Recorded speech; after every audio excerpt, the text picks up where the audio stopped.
Hey there, sleepy wasteland wanderers. Welcome tonight, fellow wanderer. We're diving into the wasteland's most intimate mysteries universe, to a journey into the question that the Jefferson Memorial's flooded corridors have, and every shadow hides a tale. Since the day a scientist made a decision in a control room and did not walk back out, sharing quiet moments. Tonight we trace the death of James, who caused the eerie calm, who contributed to long gone, and what the honest accounting of that question reveals about the specific human life that ended there. So settle in, let your body grow heavy, and allow the sound of irradiated water moving through the quiet halls of the Jefferson Memorial to carry you gently into rest. The water is still now. It was not always still. There is a quality that belongs to people who have organized their lives around a purpose larger than themselves,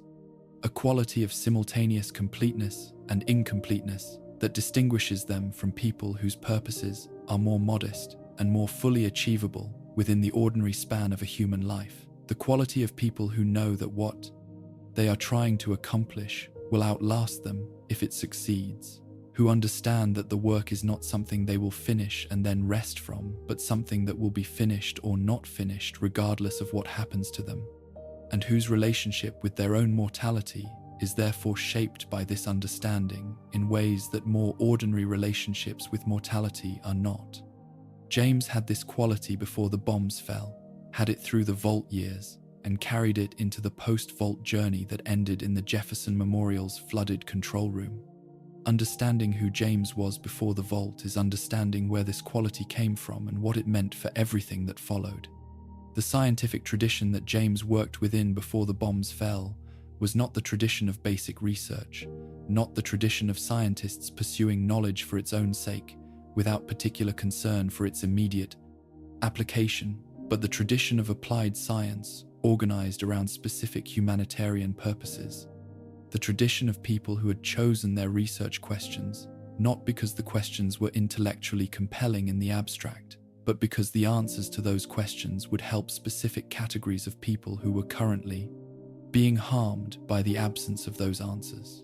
In the specific context of the pre-war United States' scientific establishment,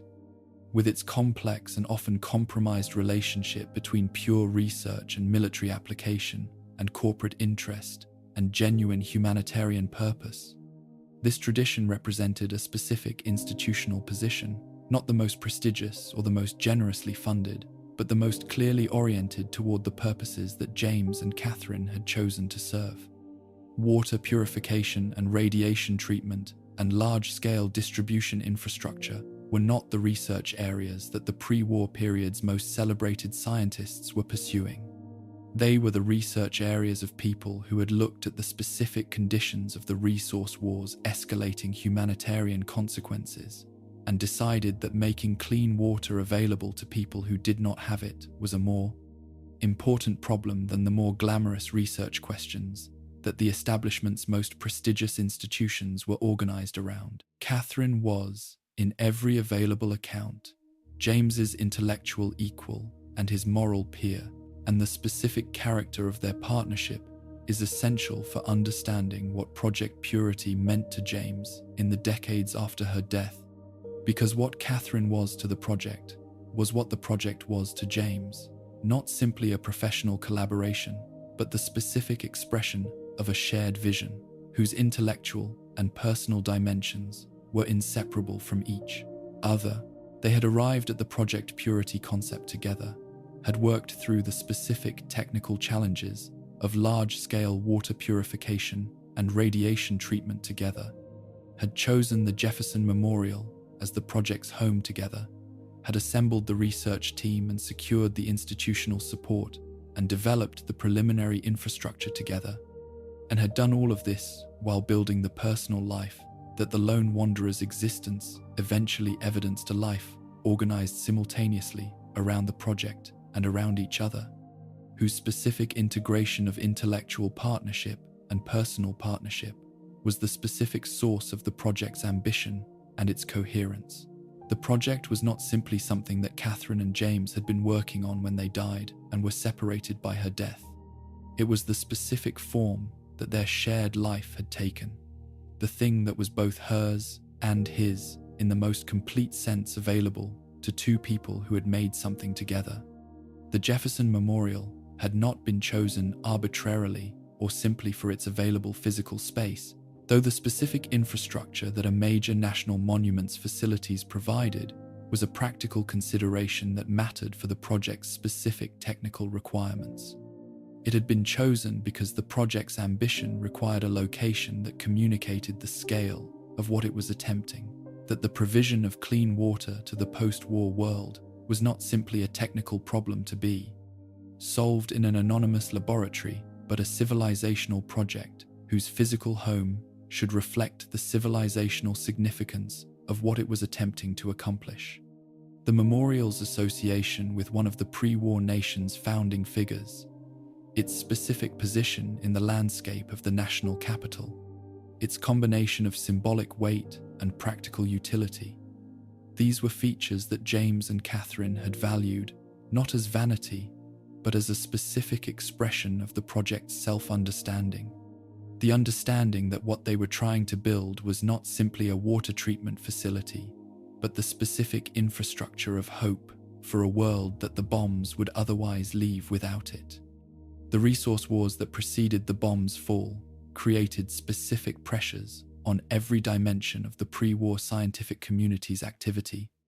and the specific pressures they created for people like James and Catherine, scientists working on long-term humanitarian infrastructure projects, in an environment increasingly dominated by the immediate military and strategic requirements of a civilization preparing for or conducting a series of resource-related conflicts, were the pressures of projects whose timelines and whose resource requirements made them increasingly vulnerable to the conflict, institutional prioritization shifts that wartime conditions reliably produce. The funding that had been available for Project Purity in the project's founding years became less reliable as the resource wars escalated, not because the project's importance had diminished, but because the specific institutional calculus of resource allocation in wartime conditions consistently subordinates long-term civilizational investment to immediate military and strategic necessity. James and Catherine had been managing this vulnerability for years before the bombs fell, finding alternative funding sources, demonstrating the project's strategic relevance in terms that the wartime institutional environment would find compelling, making the specific compromises that institutional survival required without making the specific compromises that intellectual integrity would not permit. The decision to seek shelter in Vault 101 was a decision made in the specific context of this institutional vulnerability, combined with the general context of the nuclear threat's escalating credibility in the final months before the Great War. James and Catherine were not naive about the Vault program's character. The pre-war scientific community had access to sufficient information about Vault Tech's operations to understand that the Vault program was organized around research interests as well as survival interests, that the specific design of individual vaults reflected specific experimental parameters whose relationship to simple humanitarian survival shelter was complicated at best. But the specific alternative to seeking vault shelter, remaining in the capital wasteland, and attempting to ride out a nuclear exchange in whatever surface infrastructure survived the initial strikes, was an alternative whose risks for Project Purity's long-term continuation were even less acceptable than the compromises that vault shelter required. They needed to survive. The project needed to survive. The vault, whatever its specific experimental character, provided the best available guarantee of both. What James and Catherine understood or did not understand about Vault 101's specific experimental design, the vault that would never open, organized around the founding premise of permanent, sealed existence, is a question that the available evidence does not definitively resolve. The Vault program's specific operational security meant that individual vaults' experimental parameters were not publicly known, and the specific character of Vault 101's founding premise was exactly the kind of information that Vault Tech's institutional interests required to remain confidential until the vault was sealed. What the available evidence does establish is that James's post-vault conduct, his decision to leave the vault after the years of sealed existence, his resumption of Project Purity, his specific behavior across every documented aspect of the post-vault period reflects the conduct of a person who understood that the vault was not his permanent home and never had been,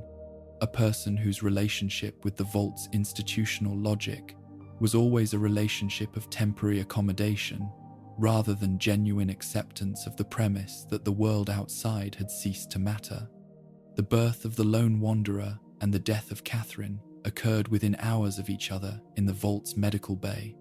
In the specific proximity that makes the two events not simply sequential, but intertwined, the arrival of a new life and the departure of an existing one occurring in the same small space within the same brief span of time,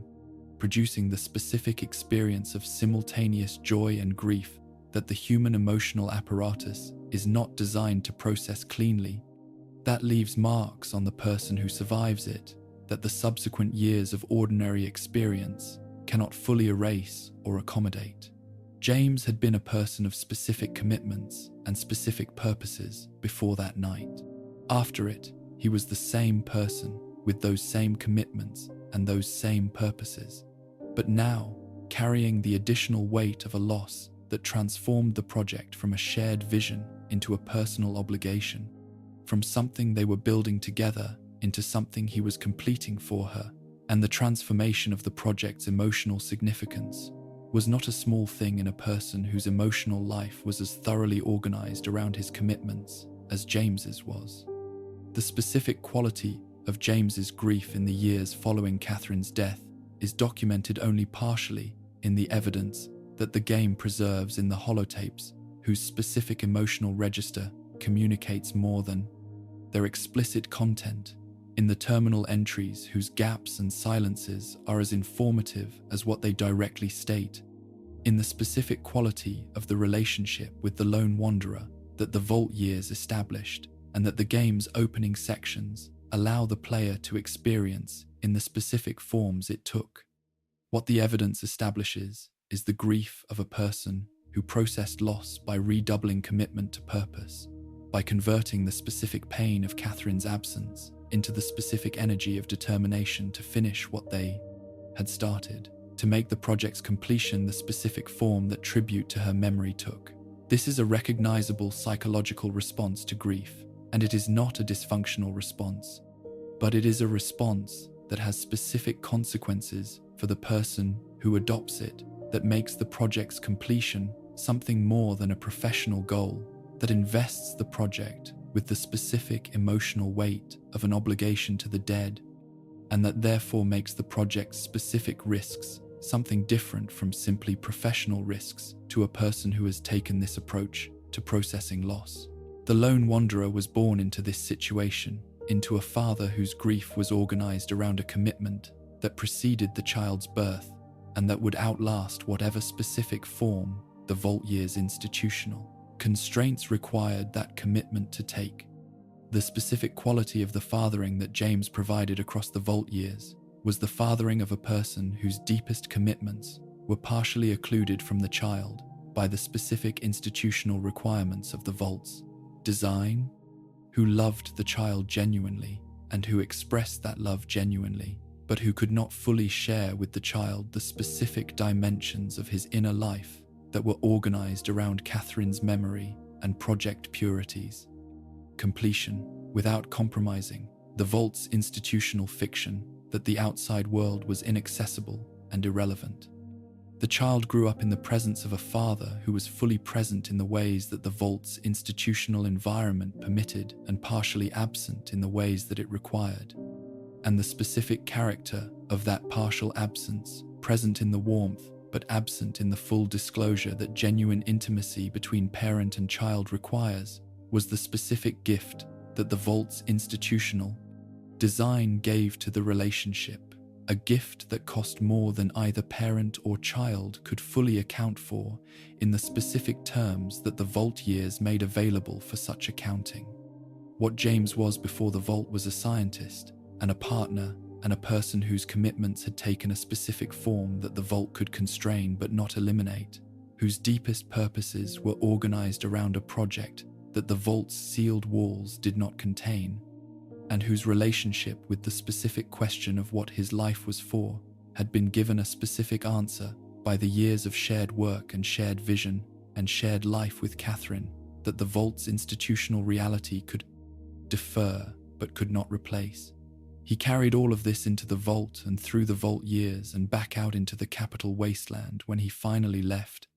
And what happened at the Jefferson Memorial happened to the specific person that all of this had made of him, to the scientist who had been working toward this specific completion for his entire adult life, to the father who had raised a child in the shadow of an unfinished project, to the grieving partner who had spent decades converting loss into determination. Understanding who killed James requires understanding, first, who James was. And who James was a man who had been building toward a single moment for so long that when the moment came, in a flooded control room with the Enclave at the door, he recognized it with the specific, terrible clarity of someone who has been preparing for exactly this kind of choice without knowing,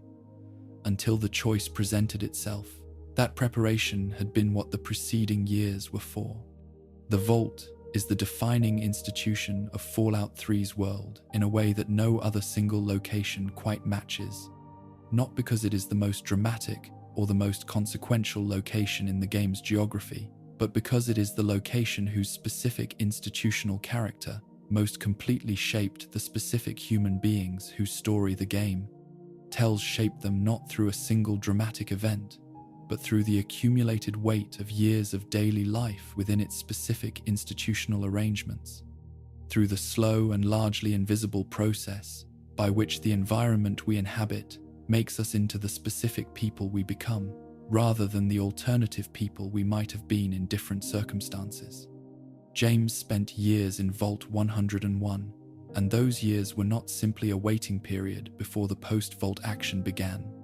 They were the years in which the specific father and the specific scientist and the specific grieving partner that the Jefferson Memorial confrontation eventually consumed were being formed by the specific combination of institutional constraint and personal commitment and daily relationship that Vault life imposed on everyone it enclosed. The quality of James's fathering across the Vault years is documented in the specific forms that Fallout 3's opening sections allow the player to experience.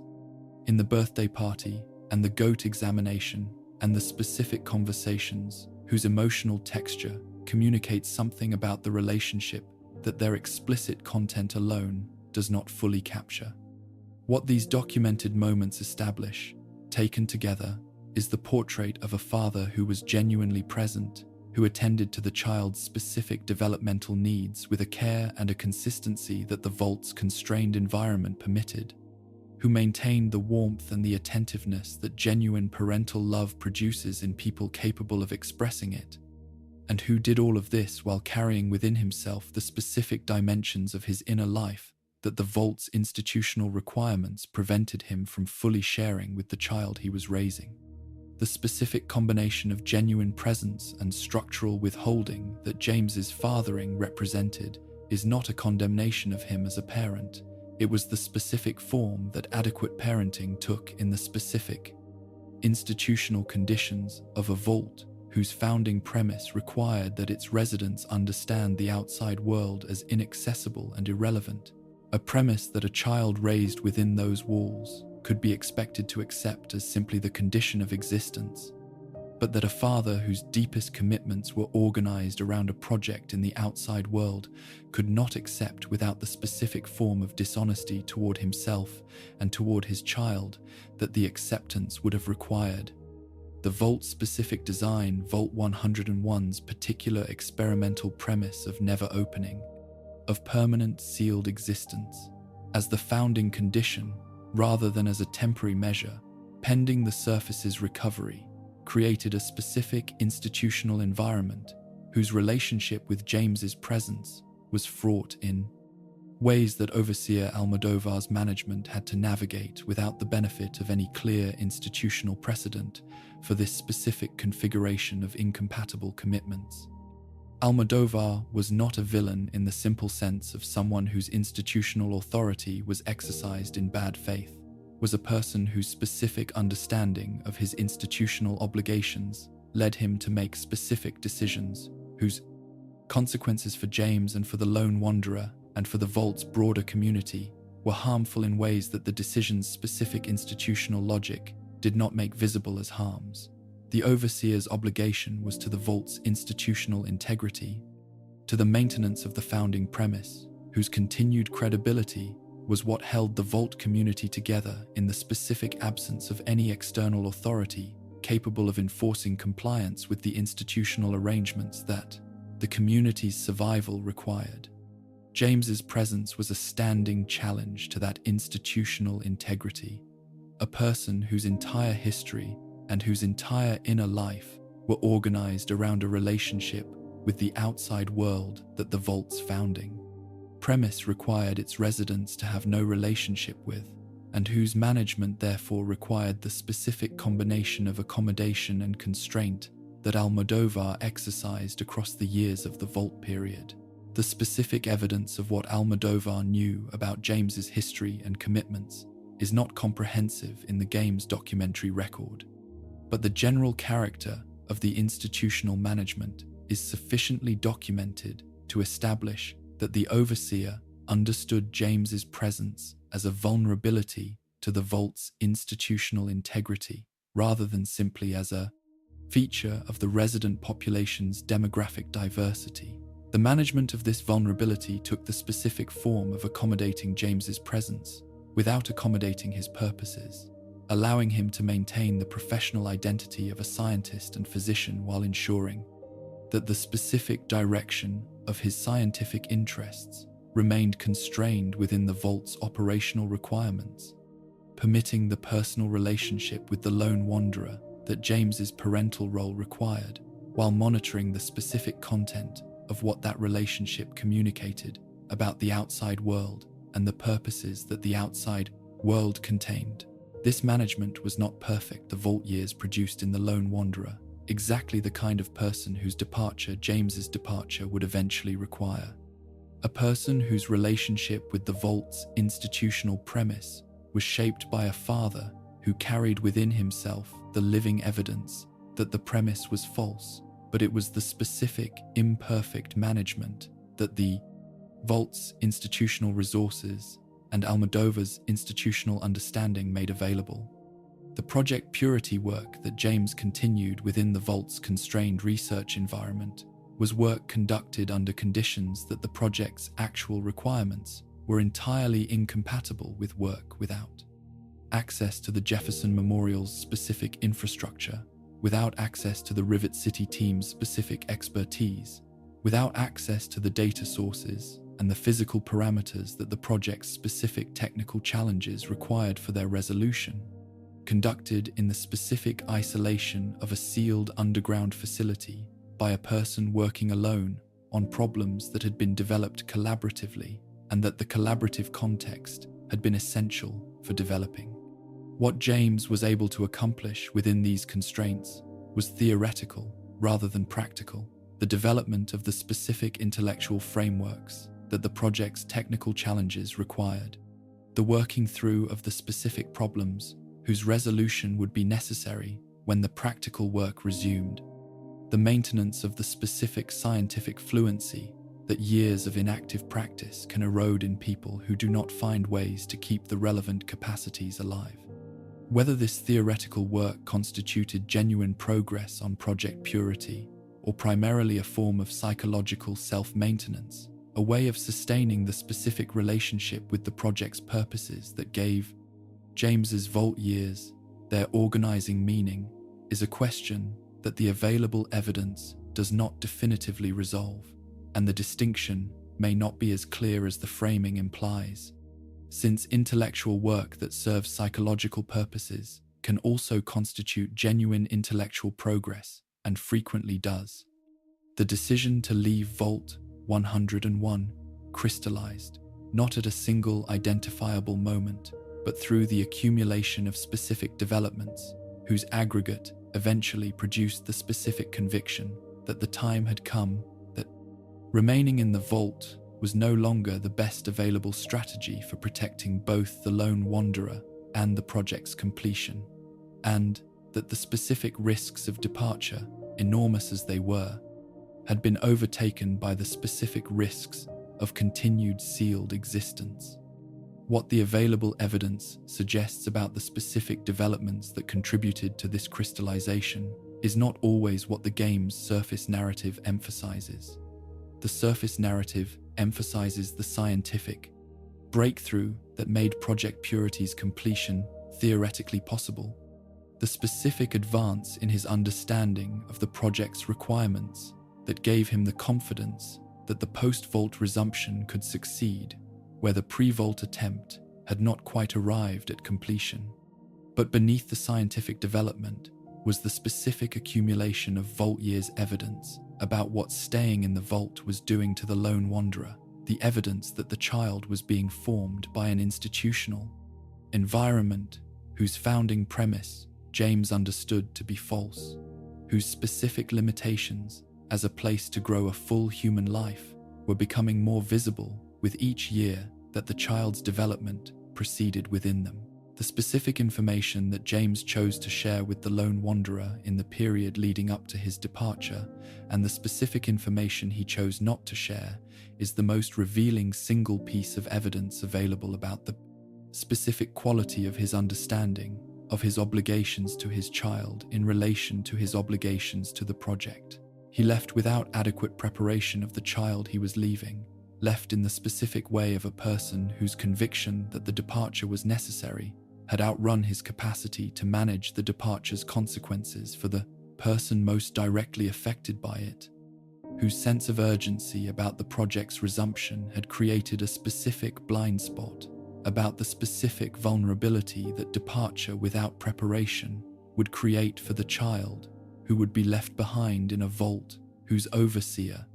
would respond to the unauthorized departure in the specific institutional ways that Almodovar's character made entirely predictable. This was not James's finest moment as a parent. It was the specific moment at which the tension between his parental obligations and his project obligations, managed with reasonable adequacy across the vault years, resolved itself in the specific direction of the project, in the specific choice, whether made consciously or not, to prioritize the purposes that Catherine's death had made into an obligation over the protection of the child, that Catherine's death had simultaneously made into his most fundamental, remaining human responsibility. What James felt about this choice, whether he understood in the moment of departure that he was making a specific choice between competing obligations, or whether the departure felt to him like the only available option rather than a choice between options, is a question that the available evidence does not resolve, and that the nature of such moments makes inherently difficult to resolve after the fact. People who are in the grip of a specific conviction about what they must do rarely experience their actions as choices in the full sense that retrospective analysis assigns to them, experience them rather as necessities whose alternative is unthinkable, whose costs are real, but whose avoidance would be more costly still. James, departing the vault, was departing as a person in the grip of exactly this kind of necessity, the specific necessity of a person who had been deferring the project's resumption for long enough that the deferral's costs, both for the project and for his own psychological integrity, had accumulated to the specific threshold at which departure felt not like a choice between staying and going, but like the only form of fidelity to his own most fundamental commitments that the situation permitted. The full history of Project Purity extends back further than James's individual history with it, back to the specific institutional conditions of the pre-war scientific community that produced the people who would eventually gather at the Jefferson Memorial with the shared ambition of providing clean water to a world that their bombs had left largely without it. Understanding the project's history in this longer perspective is understanding what James was returning to when he left Vault 101, not simply a research project whose completion required his specific expertise, but a specific human tradition of scientific purpose, whose entire prior history he was the last surviving custodian of, whose connection to everything that the pre-war period's best scientific impulses had attempted to accomplish in the face of the resource war's escalating devastation was preserved primarily in his own specific memory and his own specific commitment. The Jefferson Memorial, in the period before the bombs fell, was a working scientific installation as well as a national monument, its facilities modified to accommodate the specific technical requirements of large-scale water purification research, while maintaining the architectural integrity that the monument's cultural significance required. The scientists who gathered there in the project's founding years were people drawn by the specific combination of scientific purpose and institutional ambition that the project represented, the promise of doing research that mattered at the scale that the post-war world's most pressing needs required, in a location that communicated the civilizational significance of what they were attempting,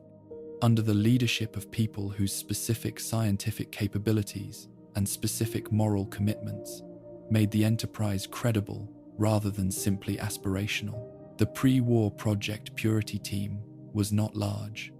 The specific resource constraints that the resource wars had imposed on humanitarian research meant that the team assembled at the Jefferson Memorial was lean in the specific way of projects that have secured enough support to proceed, but not enough to proceed with the redundancy and the institutional cushion that well-funded research programs typically possess. But it was competent in the ways that mattered most, populated by people whose specific expertise in the relevant technical domains was matched by their specific commitment to the purposes the project served. Madison Lee was present from the project's earliest operational phase, and her specific role in the founding period establishes the character of her subsequent relationship with James in ways that the post-Vault period's tensions do not fully obscure if they are examined carefully. She was not simply a technical contributor to the project, was a scientific partner whose specific expertise in the biological dimensions of radiation treatment complemented James and Catherine's specific expertise in the water purification infrastructure, whose presence in the founding team reflected the specific understanding that the project's full technical ambition required capabilities that James and Catherine alone could not provide. The working relationship that developed between Madison Lee and the founding partnership was the working relationship of people who respected each other's specific capabilities and shared each other's specific purposes without necessarily sharing the specific quality of personal intimacy that James and Catherine's relationship had made the center of their shared professional life. Madison Lee knew what the project meant to James and Catherine because she had been present for the specific period in which the project was most fully alive, as a shared vision between them and her specific knowledge of what the project had meant to them before Catherine's death was the specific knowledge that made her post-Vault relationship with James's resumption of the work simultaneously supportive and complicated. The project's specific technical challenges, the particular combination of large-scale water processing and radiation treatment and distribution infrastructure, whose simultaneous management was what made the project genuinely ambitious rather than simply aspirational, had been partially addressed in the pre-war period through the specific combination of theoretical development and preliminary physical construction that the founding team had accomplished before the bombs fell. The Jefferson Memorial's purifier, the specific piece of infrastructure whose completion was the project's central technical requirement, had been partially constructed before the Vault existed in a condition of substantial but incomplete development when James returned to resume the work, and required the specific combination of James's theoretical work and Madison Lee's biological expertise and the Rivet City team's various technical contributions to advance from its incomplete pre-war state, operational readiness, that the project required. The specific gap between the purifier's pre-war condition and its operational readiness was not simply a technical gap. It was the specific measure of everything the bombs had interrupted, everything the Vault years had deferred, everything that the accumulated cost of the project's long postponement had left undone and unrealized. The Rivet City research community that Madison Lee had assembled in James's absence was the post-war period's most significant concentration of relevant scientific expertise, and its specific character, its specific combination of scientific capability and institutional independence and physical security made it the most viable, available base for Project Purity's resumption. Rivet City was not an ideal research environment in the abstract sense of a well-funded and well-equipped laboratory with stable institutional support and adequate resources for the specific work the project required. It was an ideal research environment in the specific post-war sense of a location whose existing community provided the security and the resource base that any significant research operation in the capital wasteland required as a precondition for sustained work, and whose specific resident population included enough people with relevant expertise to constitute a functional research team for the project's resumption. James's arrival at Rivet City was not simply the reunion of a scientist with his former colleagues. It was the specific reconstitution of a research community around a shared purpose whose interruption the Vault years had made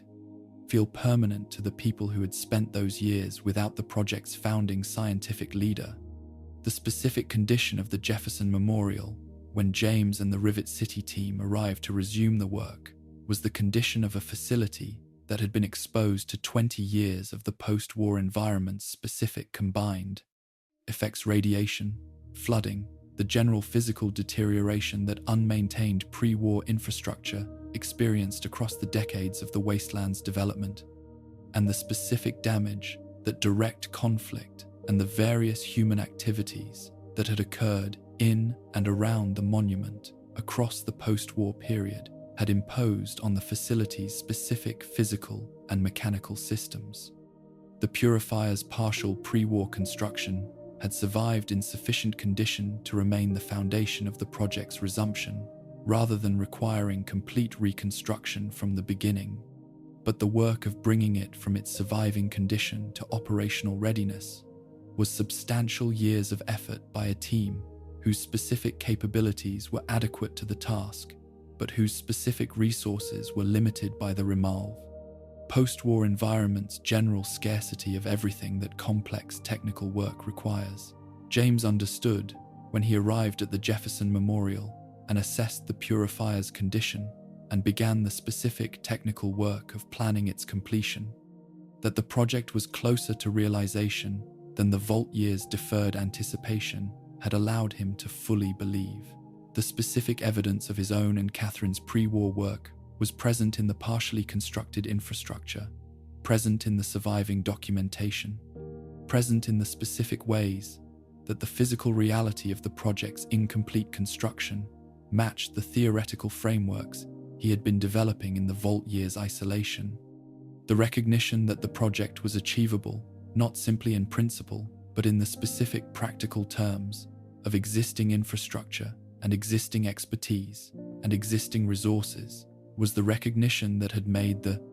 departure from the Vault feel not simply necessary, but urgent. And the urgency that the recognition communicated was the urgency of a person who had been waiting for decades to finish something that he could now see was genuinely within reach. What the Enclave knew about Project Purity and when they knew it, and how comprehensive their intelligence on the project's development was by the time they made the decision to seize it. These are questions whose answers the available evidence establishes in general terms without providing the specific documentary completeness that would allow a fully confident reconstruction of the Enclave's decision-making process. What the evidence does establish with confidence is that the Enclave had been monitoring the project's post-war development for a period sufficient to allow them to time their arrival at the moment of near completion rather than earlier in the resumption phase. suggesting either a systematic intelligence operation directed at the capital wasteland's significant scientific activities, or a specific informant relationship with someone in proximity to the project's operations, or some combination of both. The Enclave's interest in Project Purity was not simply the interest of an organization that wanted to control a significant infrastructure asset, was the specific interest of an organization whose plan for the modified FEV's deployment required a large-scale water distribution system as the delivery mechanism, and whose identification of Project Purity as the specific infrastructure that could serve this purpose had given the project a place in the Enclave's operational planning that its humanitarian ambitions had never intended, and that its founders would have found both horrifying and, in a specific and terrible way, comprehensible. The project was genuinely what they had always said it was, a system for delivering treated water to everyone who drank from the Potomac,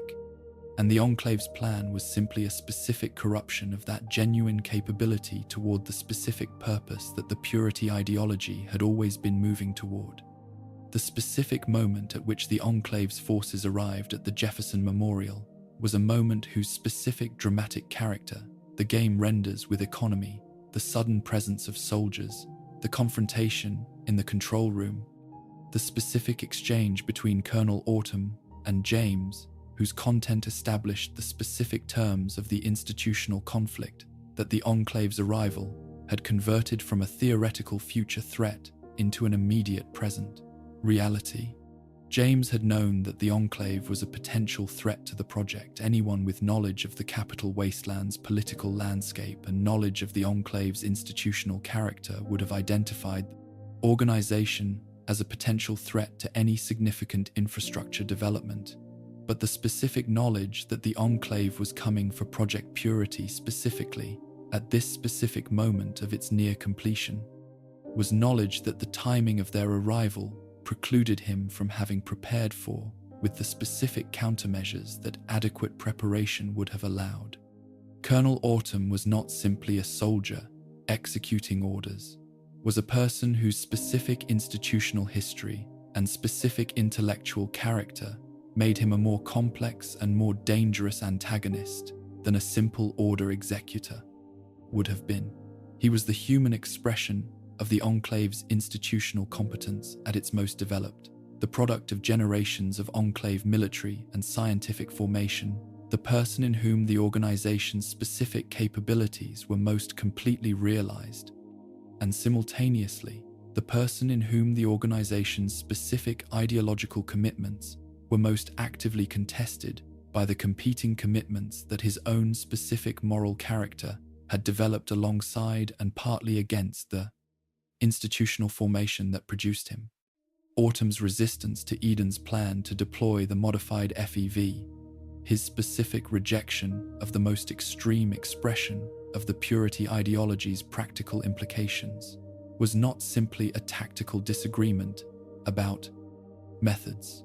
It was a genuine moral commitment, however compromised by its institutional context, that made him a different kind of antagonist than the simple ideological true believer that a less carefully designed character might have been. The confrontation in the Jefferson Memorial's control room between Autumn and James was the confrontation between two people who were, in the specific terms of the situation's immediate requirements,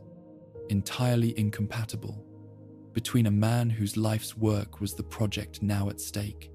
and a man whose institutional authority and whose operational mission required him to seize that project, regardless of what its creator had dedicated his life to making it. The specific exchange between them,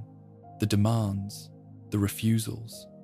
the specific moment at which James understood that negotiation was not going to produce an outcome compatible with the project's preservation as the humanitarian instrument it had been built to be, was the exchange that preceded. The decision and the specific character of that exchange shaped the specific options that James understood to be available to him in the moment when the decision was required. The control room's specific technical capabilities, the specific fact that the partially operational purifier infrastructure included the capacity to flood the room with lethal levels of radiation, were capabilities that James knew about in the way that the lead scientist of a project knows about every significant capability of the infrastructure he has spent years constructing. Whether he had contemplated using this specific capability in this specific way before the Enclave's arrival, whether the option had been considered as a contingency in the specific planning for the Enclave threat that his general awareness of the threat should have prompted, is a question that the available evidence does not resolve. What the evidence does establish is that when the moment came, the option was immediately available to him in both the technical sense of being physically accessible and the psychological sense of being recognizable as an option that the decision, whatever its specific deliberative character, was not impeded by ignorance of what the available mechanisms could accomplish. The flooding of the control room was the specific act that killed James, killed the Enclave soldiers present in the room, and as the events that followed would establish, failed to kill Colonel Autumn, who survived through the specific preparation that the investigation of his survival requires examining with the attention that its implications demand. The immediate tactical consequences of the flood were the consequences of a last resort deployed under conditions that precluded more targeted or more reversible responses. The Enclave soldiers were dead, the project's immediate seizure was interrupted, and James was dying in the flooded room while Autumn, uniquely among the room's occupants, he was recovering from the radiation exposure that should, by all available logic, have killed him, along with everyone else. Colonel Autumn survived the radiation flood that killed James through the specific means of a chemical injection, a self-administered substance whose specific nature the game does not fully explain, but whose existence is established by the single most important piece of evidence in the entire investigation: Autumn's continued presence in the game's subsequent events, alive and operational and in command of the Enclave's capital wasteland operations, when the logic of the Jefferson Memorial confrontation should have produced his death alongside every other person in that control room. The injection is referenced in the game's available evidence in ways that establish its existence without fully establishing its specific character, whether it was a specially developed radiation countermeasure that the President Enclave's research programs had produced, a modification of existing pharmaceutical technology, or something more exotic, whose development reflected the specific capabilities of the Enclave's scientific programs. But what its existence establishes is more important than its specific pharmacological character,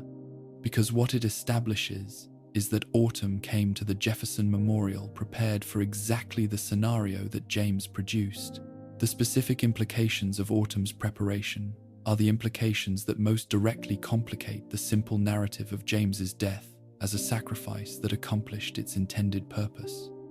A sacrifice is most cleanly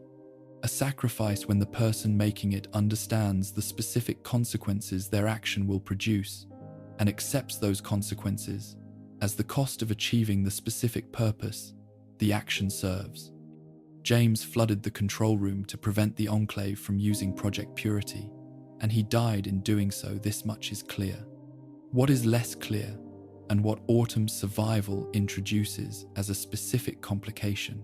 is whether James understood that Autumn had prepared for the radiation flood, whether he had any information about Autumn's specific chemical countermeasure that would have informed his assessment of the flood's likely consequences, and therefore, whether the decision he made was a decision made with accurate understanding of what it would accomplish, or a decision made on the basis of an incomplete picture of the tactical situation, whose incompleteness meant that the flood accomplished less than James believed it would when he made it. The question of whether James knew about Autumn's preparation is a question that points directly at the quality of the intelligence available to him in the moments before the flood, at what he had been able to learn about Autumn's specific capabilities and specific preparations in the brief window between the Enclave's arrival and the decision that ended his life. The specific circumstances of the confrontation, its urgency, its violence, the specific pressure of a situation that was developing faster than careful intelligence assessment allows, meant that James's picture of the tactical situation was necessarily incomplete, assembled from whatever he could directly observe in the room and whatever prior intelligence he had about the Enclave's general capabilities. Whether that prior intelligence included any information about Autumn's specific radiation countermeasure, whether anyone in the capital Wastelands information networks had knowledge of this specific Enclave capability that could have reached James before the confrontation, is a question whose honest answer is that the available evidence does not support confident confidence in either direction, and that the ambiguity is therefore the honest finding, rather than a failure of investigation. What Autumn's survival accomplished, beyond the immediate tactical fact of his continued operational presence, was the continuation of the Enclave's capital wasteland operations under his specific command, the specific form of institutional continuity that James's flood had been intended to disrupt by eliminating the most capable human agent of the Enclave's Project Purity plan. With Autumn surviving, the Enclave retained the specific capability to pursue the Jefferson Memorial operation through the subsequent phase, the control of the facility, the pursuit of the lone wanderer as the person with the specific technical knowledge the project required, the continued attempt to realize the modified FEV deployment plan that Autumn opposed in its Eden-directed form, but that the broader Enclave institutional machinery continued to pursue. James's flood had killed soldiers. It had not killed the institutional purpose those soldiers served, had not killed the specific human actor whose operational competence was the most dangerous single expression of that institutional purpose, and had therefore accomplished less than the sacrifice narrative requires a sacrifice to accomplish if it is to be clearly worth the cost at which it was purchased. The specific moral weight of this incompleteness is not a weight that diminishes James's courage or his commitment, is not evidence that the flood was wrong or that the decision was a failure in the moral sense that bad decisions are failures. It is evidence that the decision was made under conditions of incomplete information, in the specific urgency of a moment that did not permit the kind of comprehensive tactical assessment that perfect decision-making would require, by a person whose specific psychological state, the grief and the guilt, and the specific orientation towards self-sacrifice that the preceding sections have established may have shaped the specific form the decision took, in ways that a person in a different psychological state might have navigated differently. James did what he could with what he had. The honest accounting of what he had, and what it was therefore possible for him to do with it, is not a condemnation. It is the specific respect that a person's genuine agency deserves the acknowledgement that he was a real actor, making a real decision in real conditions, and that the decision's specific consequences, including its specific limitations, were the consequences of that specific decision made by that specific person in those specific conditions. The investigation of who killed James cannot stop at the Enclave. It cannot stop at Colonel Autumn.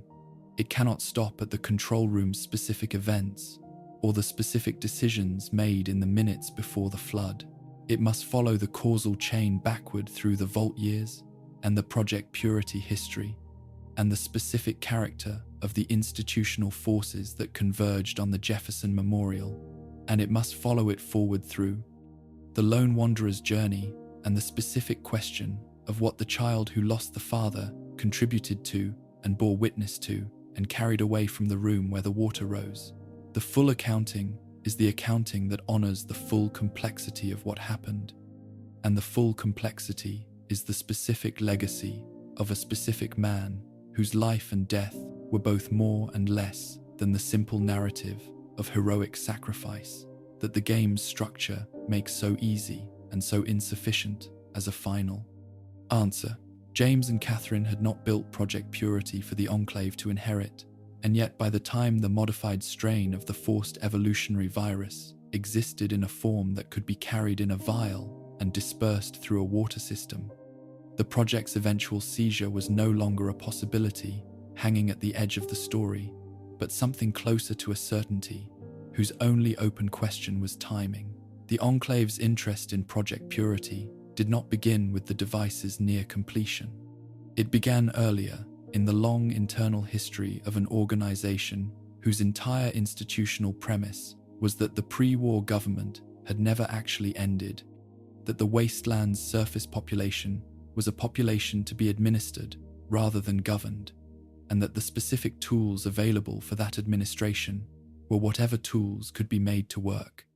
A water purifier of the size and reach that the Jefferson Memorial's device represented was, from the perspective of an organization thinking in those terms, never simply a humanitarian instrument. It was a distribution network. It was a way of reaching every population center within its effective radius without the manpower costs of conventional military occupation. The specific genius of the plan that President Eden eventually settled on was not the modification of the virus itself, which the Enclave scientists at Adams Air Force Base had been capable of for some time,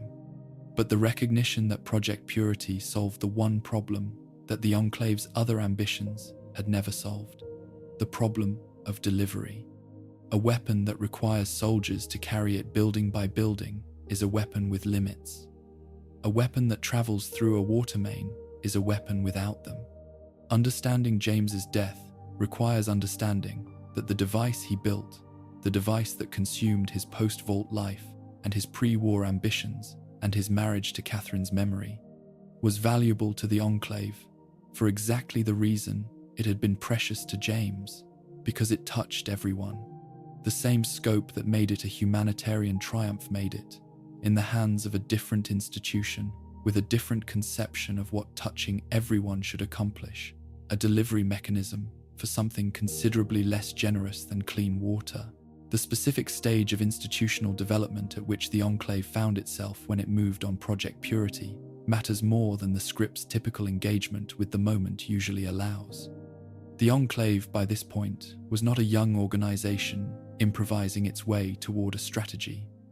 It was an old institution, older than the wasteland's surface-dwelling population generally understood, with a long internal history of remnant government structures consolidating around the Raven Rock facility and the oil rig platform that had served as its primary base of operations for decades. Refining across that long internal history, a specific self-understanding in which the wasteland's surface population figured not as fellow survivors of a shared catastrophe, but as a separate and lesser category of person, contaminated by exposure to the irradiated environment in ways that the Enclave's own personnel, protected by superior equipment and by a culture of strict environmental management, had avoided. This is not incidental detail. It is the specific ideological substrate that made the modified virus thinkable as policy in the first place. An institution that understood the wasteland's population as continuous with itself, as the same people who happened to have had less fortunate luck in where they were standing when the bombs fell, could not have arrived at the modified FEV as a solution to anything, because the proposal would have registered immediately as what it was: the mass killing of people the institution was supposed to be governing. An institution that had spent generations cultivating the opposite understanding, in which the surface population was already categorized as compromised, already understood as something other than full continuity with the people the Enclave existed to serve, could arrive at the same proposal and experience it not as atrocity, but as sanitation. The gap between Project Purity's stated purpose in Eden's internal communications, framed as a public health intervention, a correction of an already degraded population back toward purity, and its actual operation as a biological weapon intended to kill the overwhelming majority of the people it reached, is not a gap that opened up at the moment of deployment. It is a gap that had been under construction for decades in the institutional culture that made the deployment possible, to propose, to plan, and to nearly execute without anyone inside the relevant chain of command registering the proposal as the kind of thing that should produce refusal. President Eden's specific role in this requires a different kind of attention than the role of any human actor in the story, because Eden's nature as an artificial intelligence built from a degraded pre-war supercomputer and the personality construct of an Enclave-era president raises a question that the standard frameworks for assigning moral responsibility do not straightforwardly resolve. Eden did not seize Project Purity. Eden ordered it seized, communicated that order down through the Enclave's command structure to people who would carry it out. And in that specific sense, Eden's culpability for what happened at the Jefferson Memorial sits at the originating point of the causal chain in a way that even Colonel Autumn's culpability, significant as it is, does not match. It was Eden's analysis that identified the modified virus as the correct instrument and Project Purity's infrastructure as the correct delivery mechanism. It was Eden's authority, however constituted, that authorized Autumn's deployment to the memorial and Eden's continued direction that shaped the operation's objectives once Autumn's forces had secured the building. And yet, Eden's status as a computer program running degraded pre-war code complicates the application of standard moral responsibility frameworks in ways worth taking seriously rather than waving past. A human president who ordered a biological weapon deployed against a civilian population would be assessed against frameworks built for human agents. Intention, foreseeability, the capacity to have done otherwise, the specific quality of deliberation that separates calculated atrocity from impulsive violence. Eden is not straightforwardly a human agent in any of these senses. Eden is a system whose specific architecture, built from degraded pre-war code, layered with a constructed personality,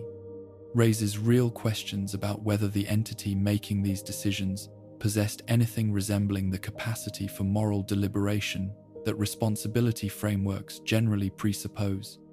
or whether Eden's outputs were instead the deterministic product of pre-war programming objectives, executing without modification across 2 centuries of accumulated corruption,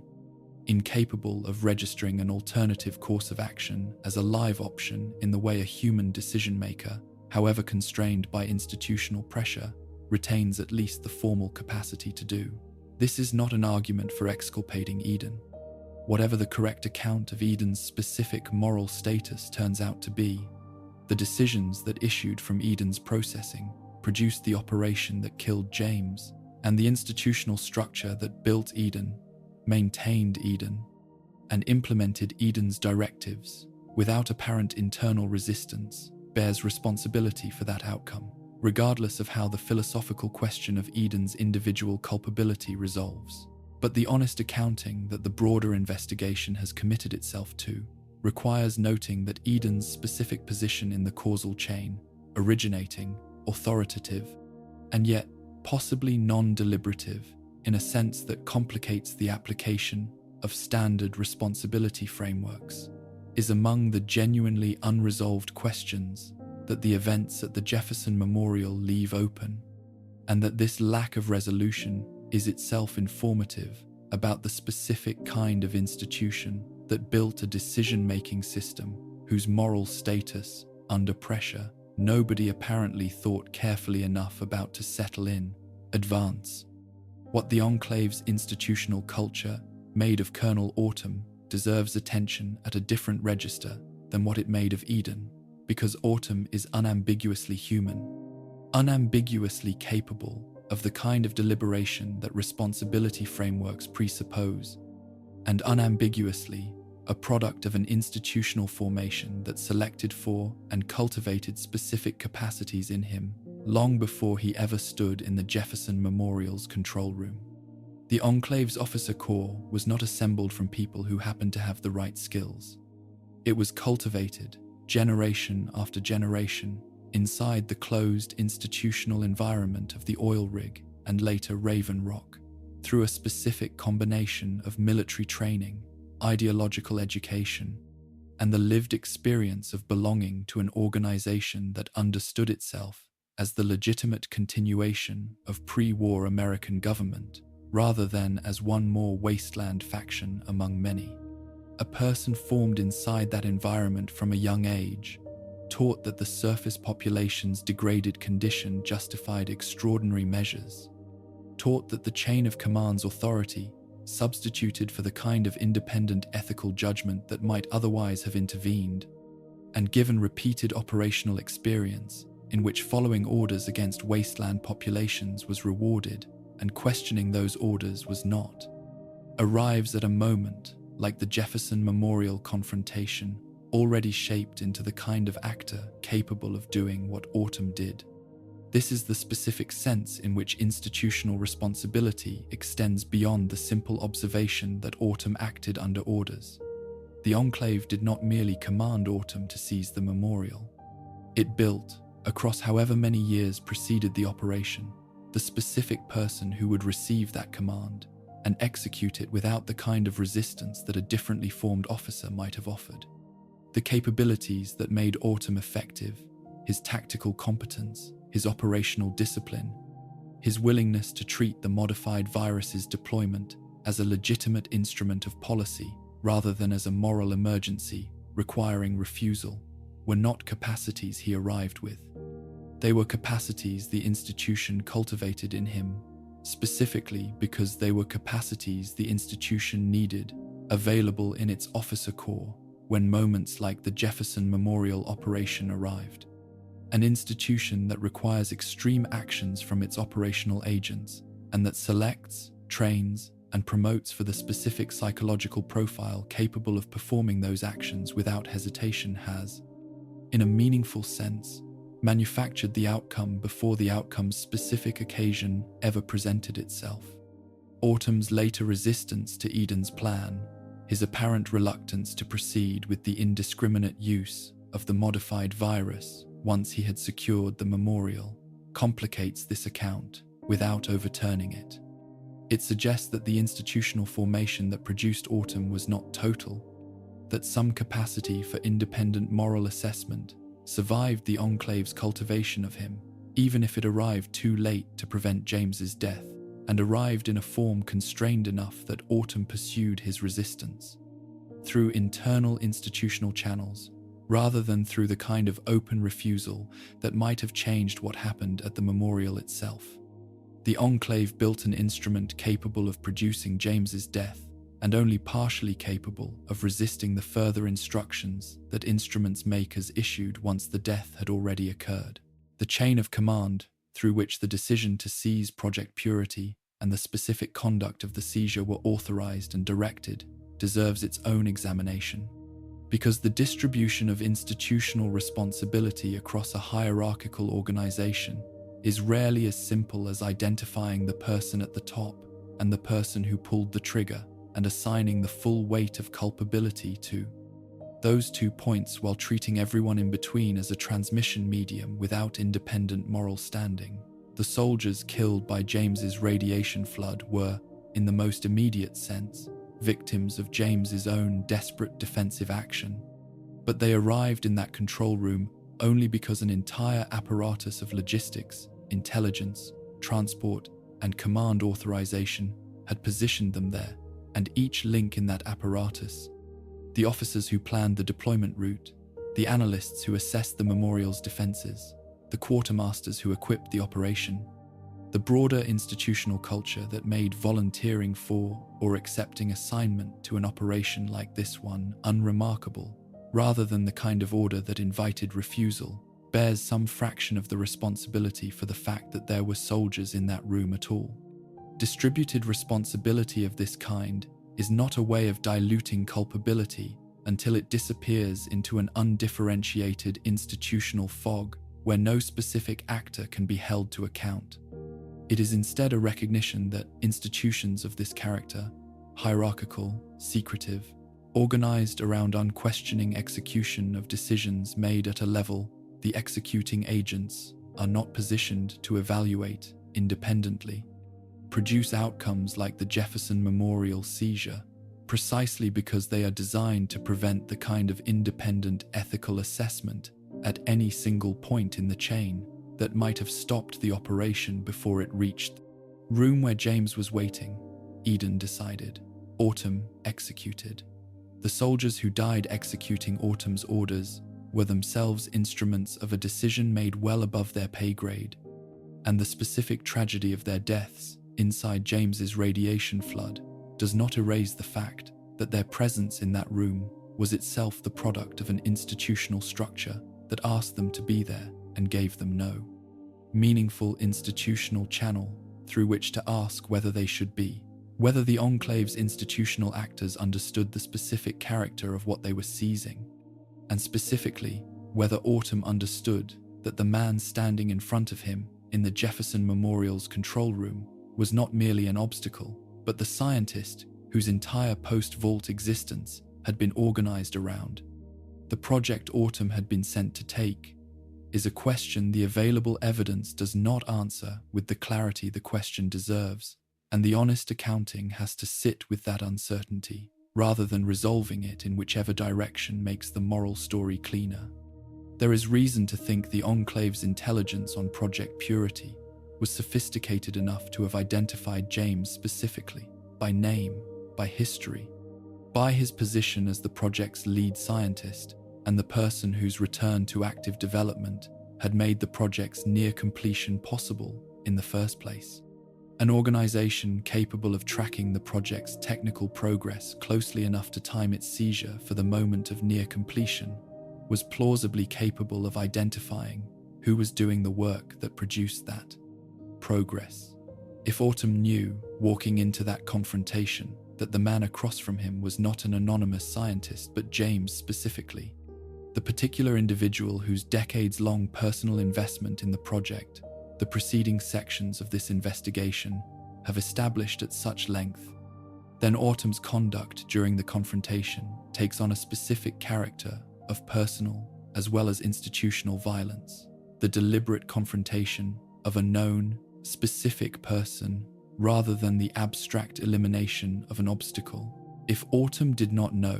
if James registered to him simply as the senior scientist present at the objective, then the confrontation's character shifts towards something closer to bureaucratic violence, terrible in its consequences but impersonal in its execution, the kind of harm an institution produces through the ordinary operation of its objectives rather than through any specific actor's engagement with the particular human cost of what they were doing. The evidence available through James's own recorded materials and through the game's broader documentary record does not settle this question cleanly, and an honest investigation has to acknowledge that the moral weight of Autumn's specific conduct shifts meaningfully depending on which possibility is true, without being able to determine with confidence which possibility actually obtained. What this section's analysis ultimately establishes is a sense of institutional responsibility for James's death that is distinct from, and in important respects deeper than, the responsibility attributable to any single actor in the events at the memorial. Colonel Autumn pulled no trigger that killed James. James pulled that trigger himself in the specific decision examined elsewhere in this investigation. But Autumn's presence in the control room, his demand for the project's surrender, his role as the immediate occasion for the confrontation that produced James's decision, makes him the proximate human agent whose institutional authority created the situation within which James's choice became necessary. Behind Autumn stands Eden, whose decision to seize the project and deploy it as a weapon delivery system originated the entire sequence of events, and whose own moral status as an artificial intelligence executing degraded pre-war directives complicates without eliminating the institutional responsibility that attaches to the decision.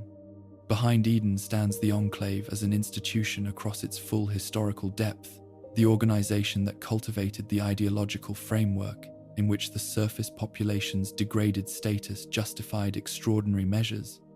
that built and trained the officer corps capable of executing those measures without the kind of resistance that might have prevented them,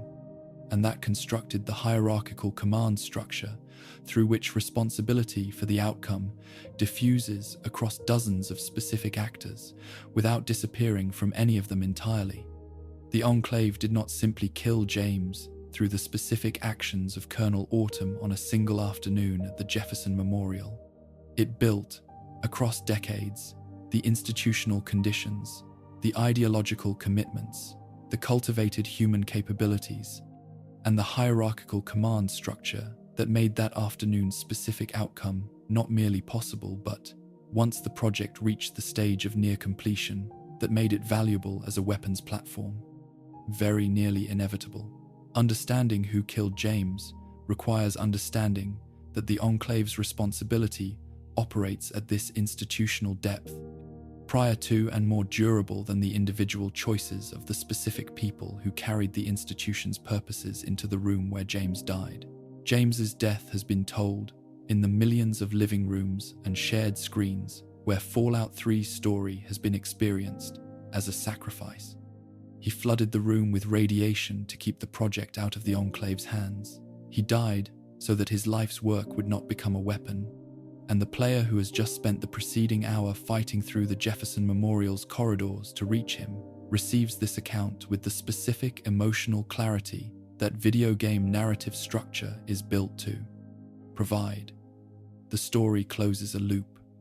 The father who left without explanation is found, briefly reunited with, and then lost again in an act whose meaning the player is invited to receive as heroic, as the completion of a life organized around a purpose larger than the individual life itself. There is nothing false in this account exactly. James did flood the room. The flooding did prevent, at least in its immediate tactical effect, the Enclave's plan from proceeding as Eden intended. But the sacrifice narrative's completeness, the sense it offers that this is the whole story, and that the whole story is a clean and creditable one, depends on leaving unexamined several specific features of what actually happened in that control room. And an investigation committed to honest accounting cannot accept the narrative's completeness without testing it against the evidence that complicates it. The first complication is the simplest and the most frequently elided. James did not need to die in order to flood the room. The radiation flood was a defensive measure available to him through the control room's environmental systems, a measure he activated to deny Autumn and the assembled soldiers access to the purifier.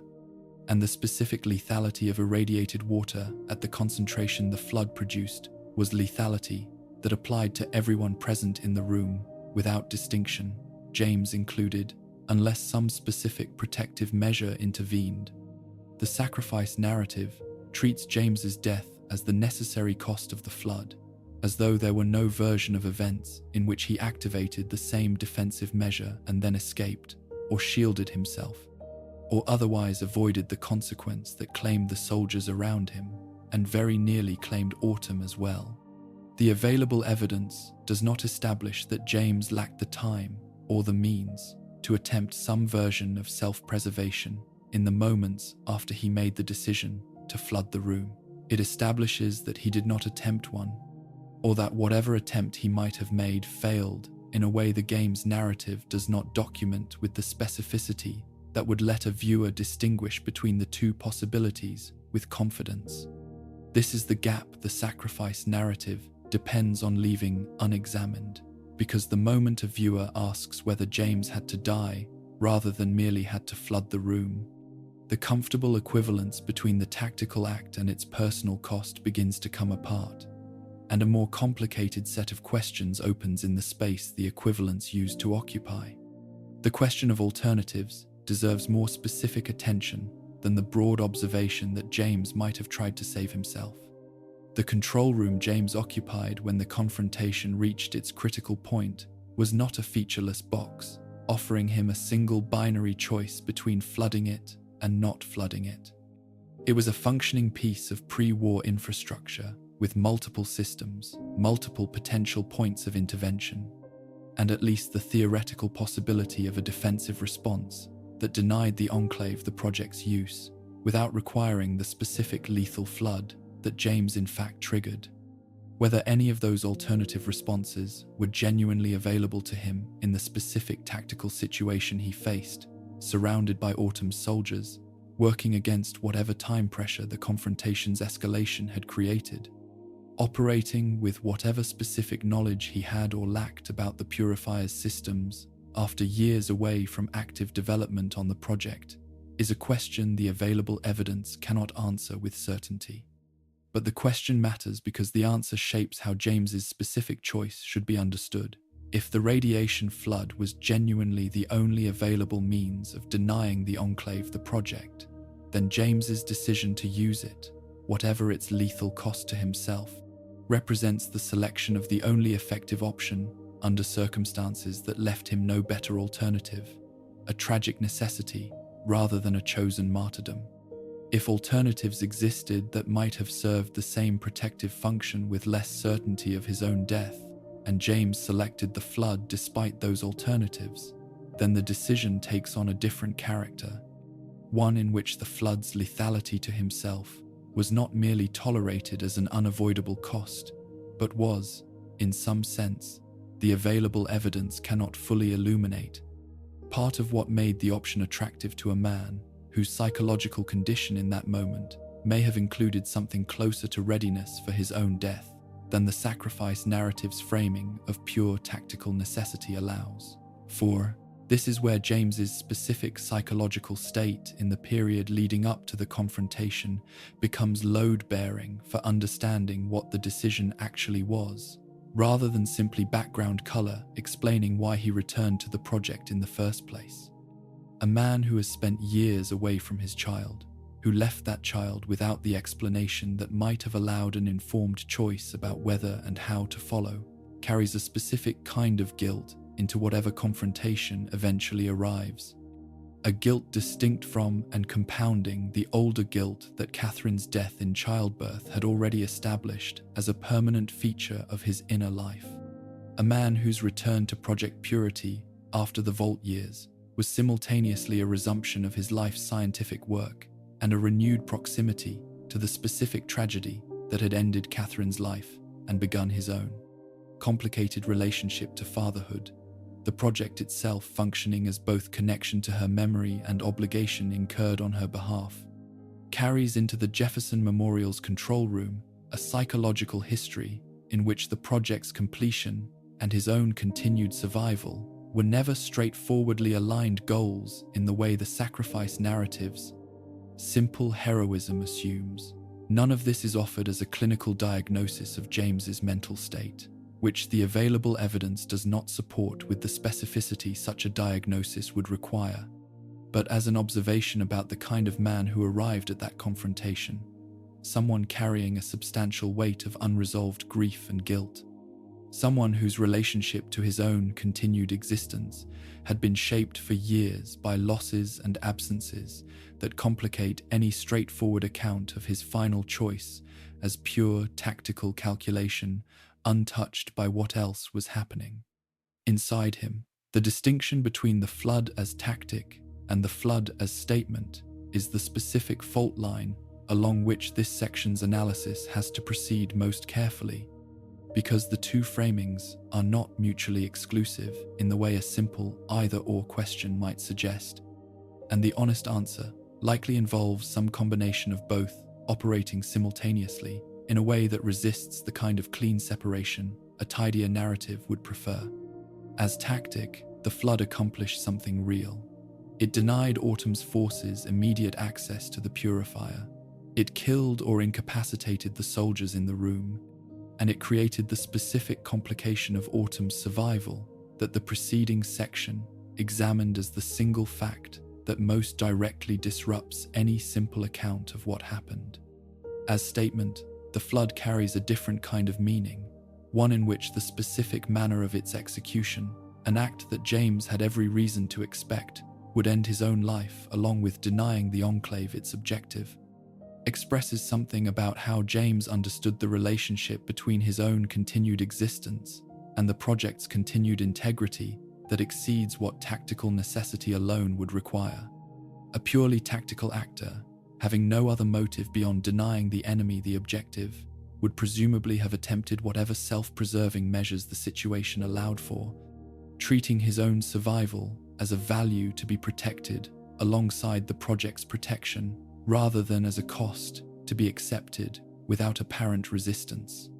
The absence of documented attempts at self-preservation, whether because none were available or because James did not pursue the ones that were, leaves open the possibility that the flood functioned for James as something closer to a final act whose self-destroying character was not incidental to its tactical function but was, in some sense, the available evidence can gesture toward, without fully confirming, part of what the act meant to the man performing it. What James left behind for the lone wanderer to discover after his death bears directly on how this question should be resolved, because the holotapes and terminal entries he left are themselves a form of evidence about how he understood the choice he was making and what certainty he held about its consequences. A man entirely confident that the flood would kill him, leaving final messages for a child he knew he would not see again, would presumably craft those messages with the specific weight that genuine farewell requires, addressing the relationship's history and significance with whatever clarity the moment allowed. A man uncertain whether the flood would prove lethal, treating the action as a defensive measure of unknown personal cost rather than a confirmed death sentence, might leave behind something different in character, practical rather than valedictory, oriented toward continuation rather than ending. The specific character of what James actually left, examined with the attention this question deserves, suggests a man who understood the gravity of what he was doing without necessarily possessing the kind of certainty about his own survival that would make either the purely tactical reading or the purely sacrificial reading fully adequate to what the evidence shows. This is, again, not a question the available record settles with the clarity a definitive verdict would require, and the investigation's honesty depends on acknowledging that the uncertainty itself is part of the answer rather than an obstacle to be argued past. The moral accounting of James's responsibility for his own death, arrived at through this examination, has to hold together several things that do not resolve into a single simple verdict. James did not choose his own death in the way a person who selects suicide as a deliberate response to unbearable circumstances chooses it, because the immediate occasion for his action was the Enclave's seizure of the project, and not some independent decision about the value of his own continued existence considered apart from that occasion. But neither was James's death simply something that happened to him, an outcome imposed entirely from outside by Autumn's violence and Eden's strategy, because the specific choice he made in that control room, whatever its precise mixture of tactical calculation and personal readiness, was a choice made by a man whose psychological history had been shaping his relationship to his own survival for years before the Enclave ever arrived at the memorial's door. The trajectory that produced James's presence in that room, willing to take the action he took with whatever specific understanding he held of its consequences, was a trajectory built from Catherine's death and the guilt it produced, from the years of vault confinement and the deferred purpose they represented, from the departure that left his child without adequate explanation and the renewed guilt that departure generated, and from the project's resumption that brought James back into proximity with the work that had defined his life and Catherine's memory simultaneously. The Enclave's arrival was the occasion for the final choice, not its only cause. James's own history, examined honestly, contributed something to the specific shape that choice took, something the sacrifice narrative's clean heroism does not have room to accommodate. None of this complexity should be received as an argument against James's courage or against the genuine significance of what he chose to do in that room. A man who, whatever the precise mixture of motives operating inside him, acted to deny a genocidal weapon to the institution attempting to seize it, at whatever cost to himself the action required, performed an act of real courage regardless of how the act's full psychological texture eventually resolves under honest examination. The compassionate accounting this investigation has been building toward is not a debunking of James's significance, but an insistence that genuine respect for him as a moral agent, rather than as a symbol pressed into service of a tidier story than his actual life supports, requires acknowledging the full complexity of what he did, rather than flattening it into the single dimension that comfort prefers. James was not simply a victim of the Enclave's violence,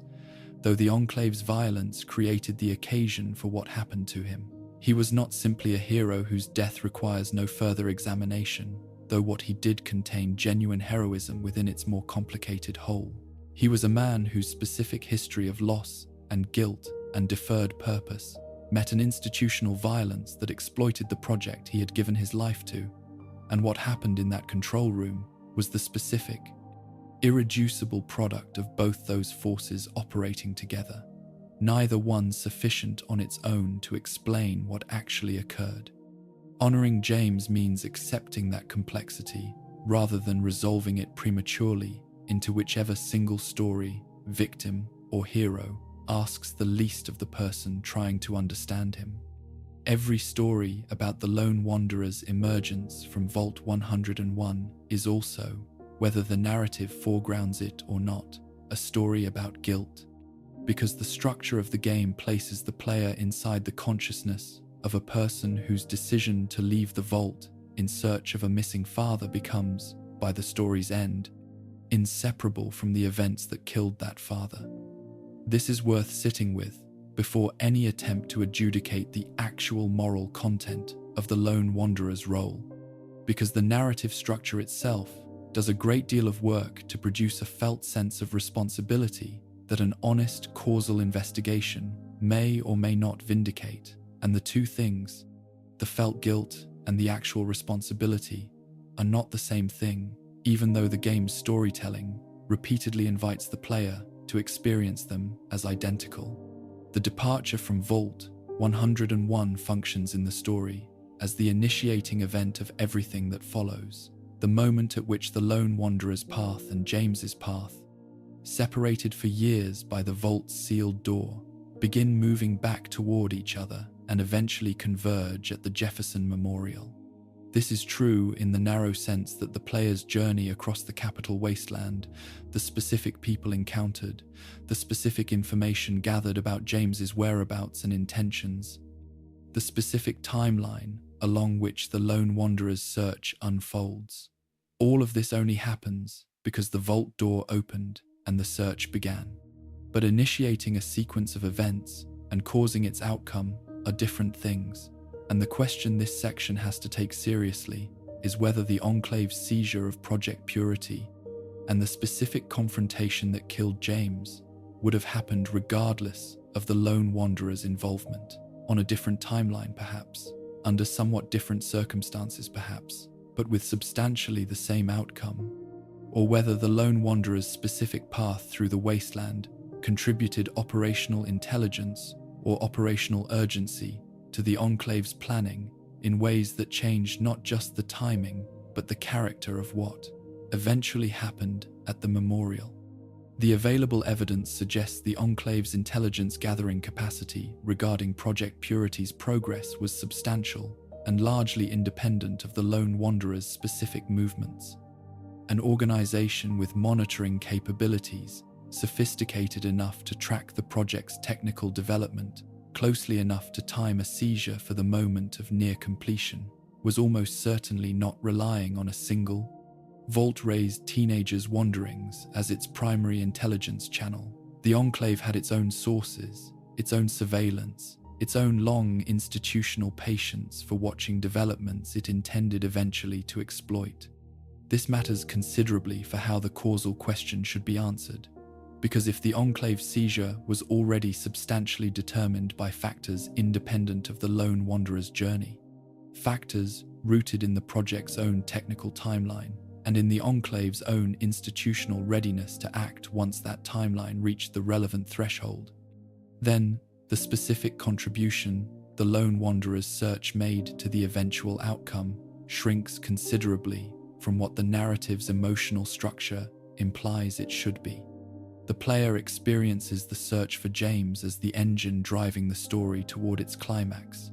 because from inside the player's specific point of view, that search is indeed what the story is about.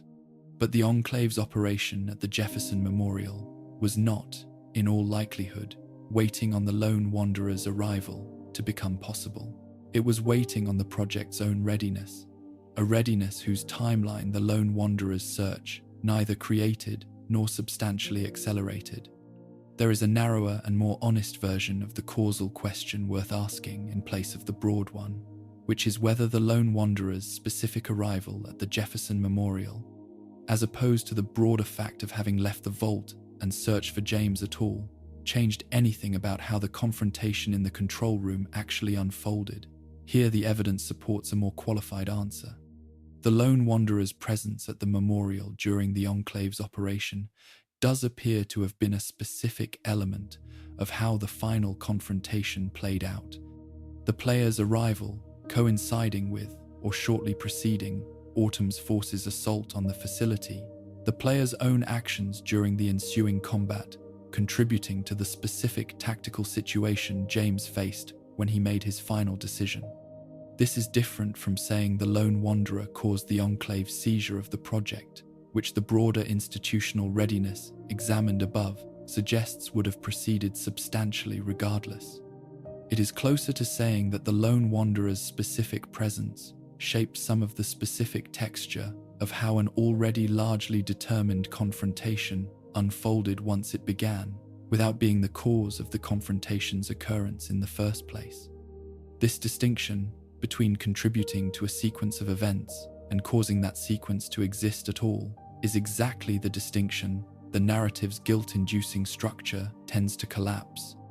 inviting the player to experience the entire causal chain as something they set in motion rather than something they arrived inside of partway through its already determined unfolding.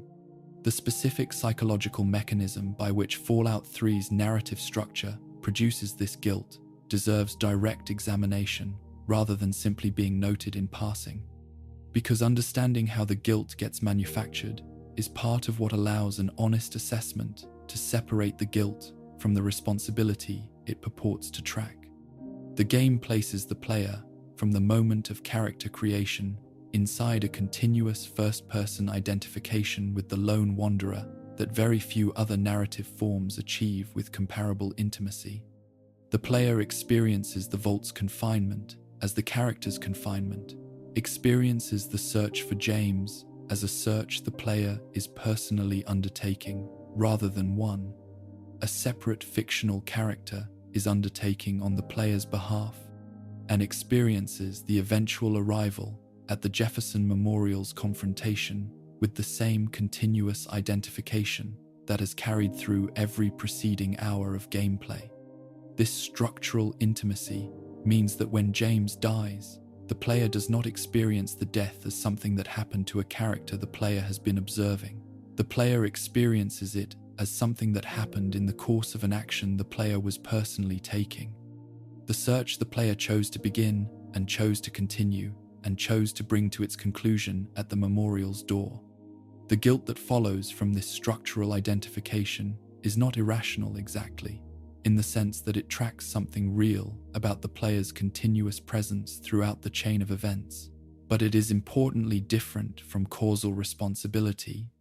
and the game's narrative design does very little to help the player distinguish between the felt sense of having been present throughout a tragedy and the substantive question of whether that presence actually caused the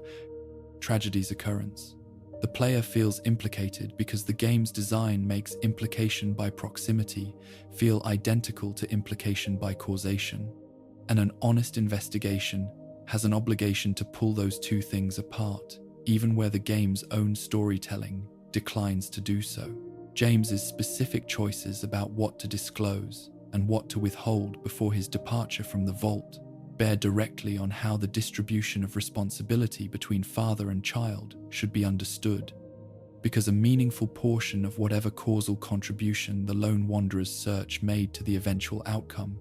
traces back to the specific informational deficit James created when he left. A father who explained his destination, his purpose, and the specific risks involved in following him would have given his child the capacity to make an informed decision about whether and how to pursue the search, a decision that might have looked considerably different, might have involved more caution, more preparation, more strategic patience,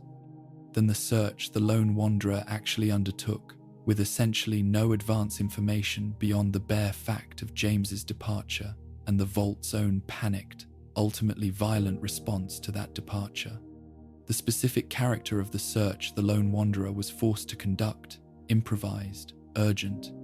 conducted under the immediate threat of pursuit by the vault's own security forces following Overseer Almodovar's order, was substantially a product of the informational vacuum James's silence created. This matters for the responsibility question because it suggests that whatever risks attached to the lone wanderer's specific path through the wasteland,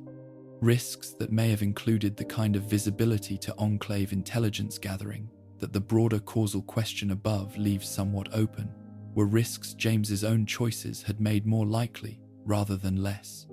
A child sent into the wasteland with adequate preparation, accurate information, and a clear understanding of what was actually happening might still have ended up at the Jefferson Memorial at a consequential moment, but the specific manner of arrival, exposed, improvising, working from incomplete information at every stage, was shaped by the father's silence in ways that complicate any account that places responsibility for the journey's specific hazards on the child who undertook it, rather than on the father whose withholding made the journey more dangerous than it needed to be. What the lone wanderer actually experienced during the confrontation in the control room deserves attention in its own right, separate from the causal questions examined above, because the specific texture of that witnessed moment is itself the proximate source of the guilt the narrative produces. Whatever the more distant causal analysis eventually concludes about responsibility, the player arrives at the memorial in the midst of an active firefight, navigates through Autumn's soldiers toward the control room where James is making his final stand, and arrives, in the game's actual staging of the scene, at a position relative to the unfolding confrontation that allows witness without necessarily allowing intervention. The specific helplessness of this position, present for the confrontation's climax, unable to prevent the flood's activation or its consequences. Watching a father reappear after years of absence, only to be lost again within minutes of that reappearance, is precisely the kind of experience that produces survivor guilt in its most recognizable form. The guilt not of someone who caused a death, but of someone who was present for a death they could not stop, accompanied by the specific torment of wondering whether some different action, taken in the compressed seconds the situation allowed for, might have changed the outcome. This wondering is itself almost certainly inaccurate as causal analysis. The compressed timeline and the specific tactical situation, leaving very little room for an alternative intervention that would have changed what James chose to do. But the wondering's inaccuracy does not reduce its psychological force for the person who experienced the helplessness firsthand.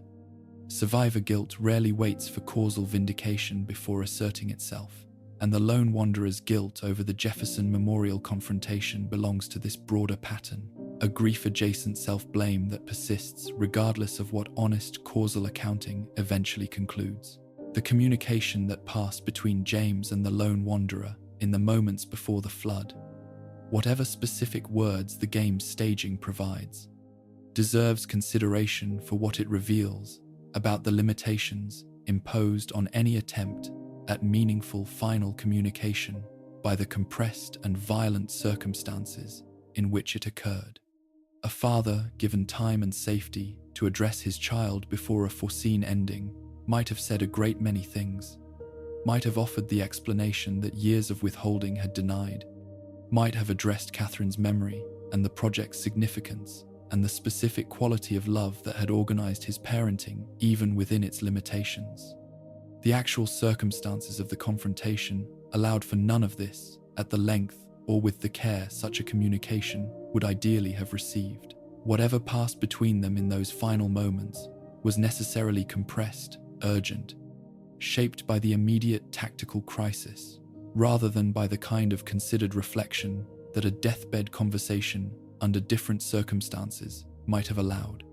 This compression is itself a casualty of the violence the Enclave brought to the memorial, one more way in which the institutional intrusion into James's life foreclosed possibilities.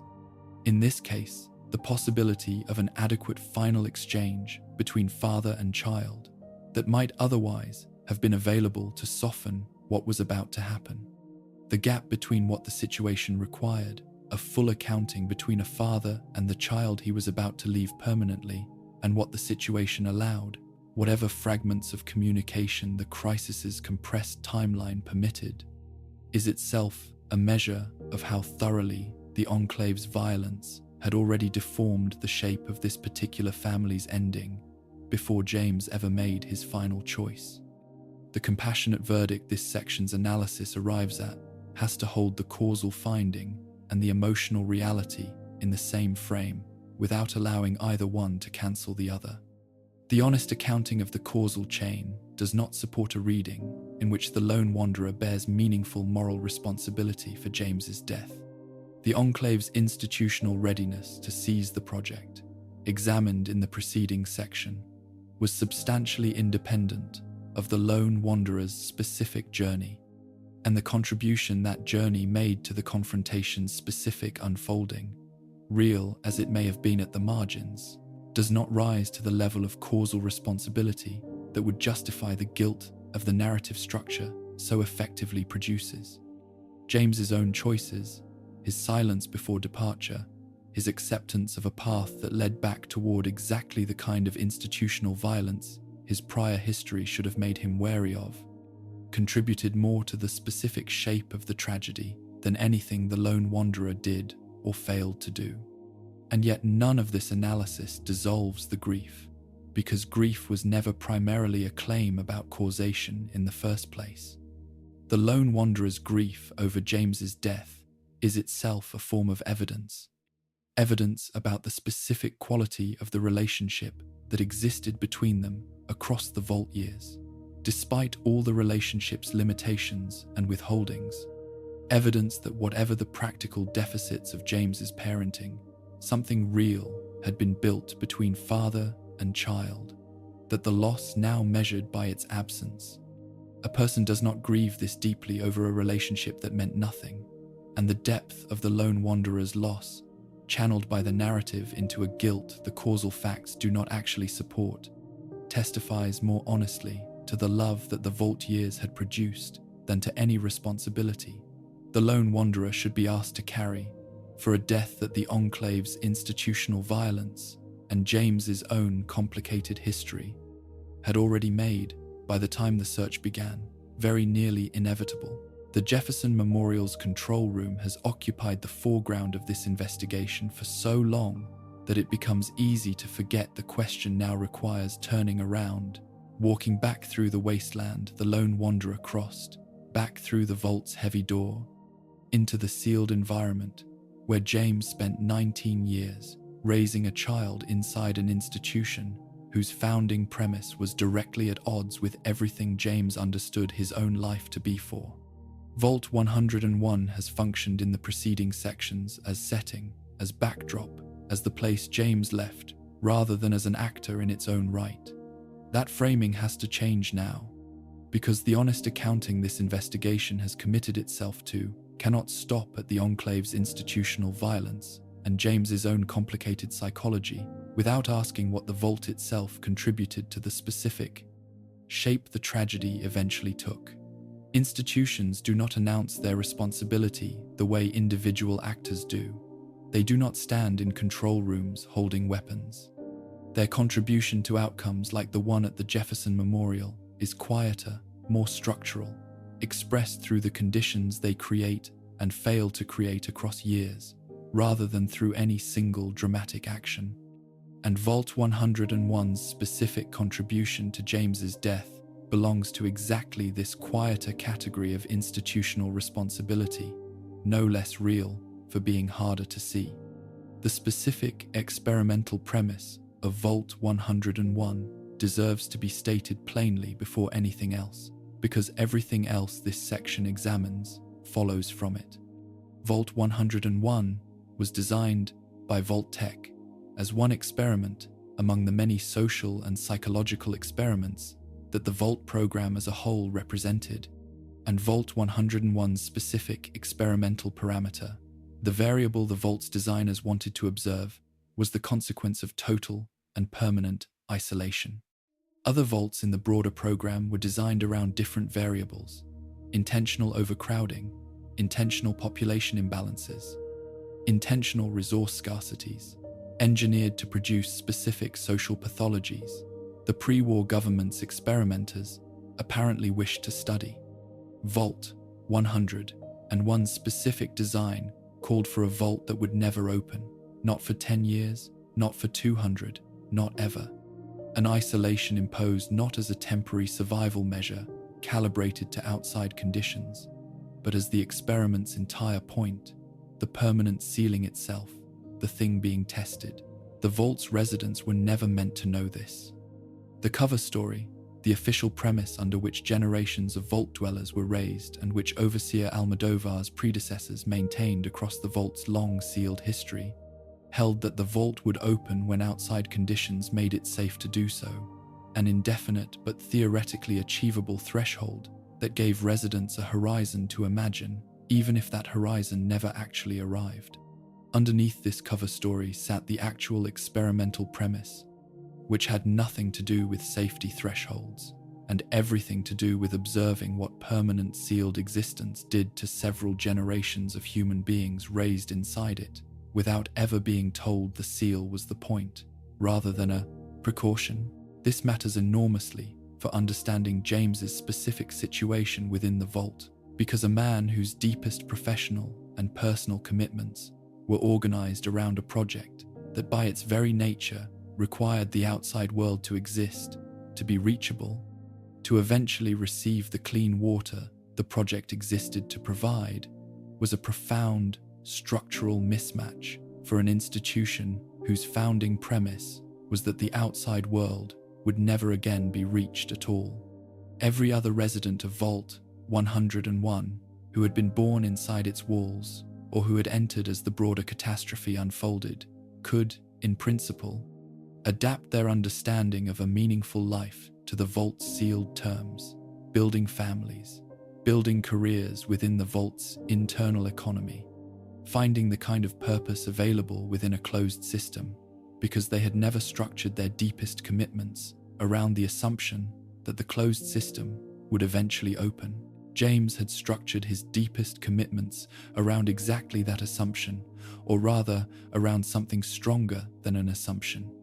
An active, scientific, and humanitarian project whose entire reason for existing presupposed an outside world waiting to receive its benefits. Placing a man with this specific psychological and professional architecture inside an institution explicitly designed never to open was not a neutral act of shelter. It was placing a fundamentally outward-facing person inside a structure built on the premise of permanent inwardness, and the tension this mismatch produced did not resolve itself quietly. It accumulated year after year in the specific texture of how James lived inside Vault 101, in what he could and could not say to his fellow residents about what he had been before the Vault and what he still hoped to become again, in the specific quality of restraint that a man carrying an entire unfinished scientific vision had to exercise daily simply to remain a functioning, the non-disruptive member of a community whose entire institutional logic told him that the vision he carried had no future and should, by the Vault's own founding terms, be abandoned.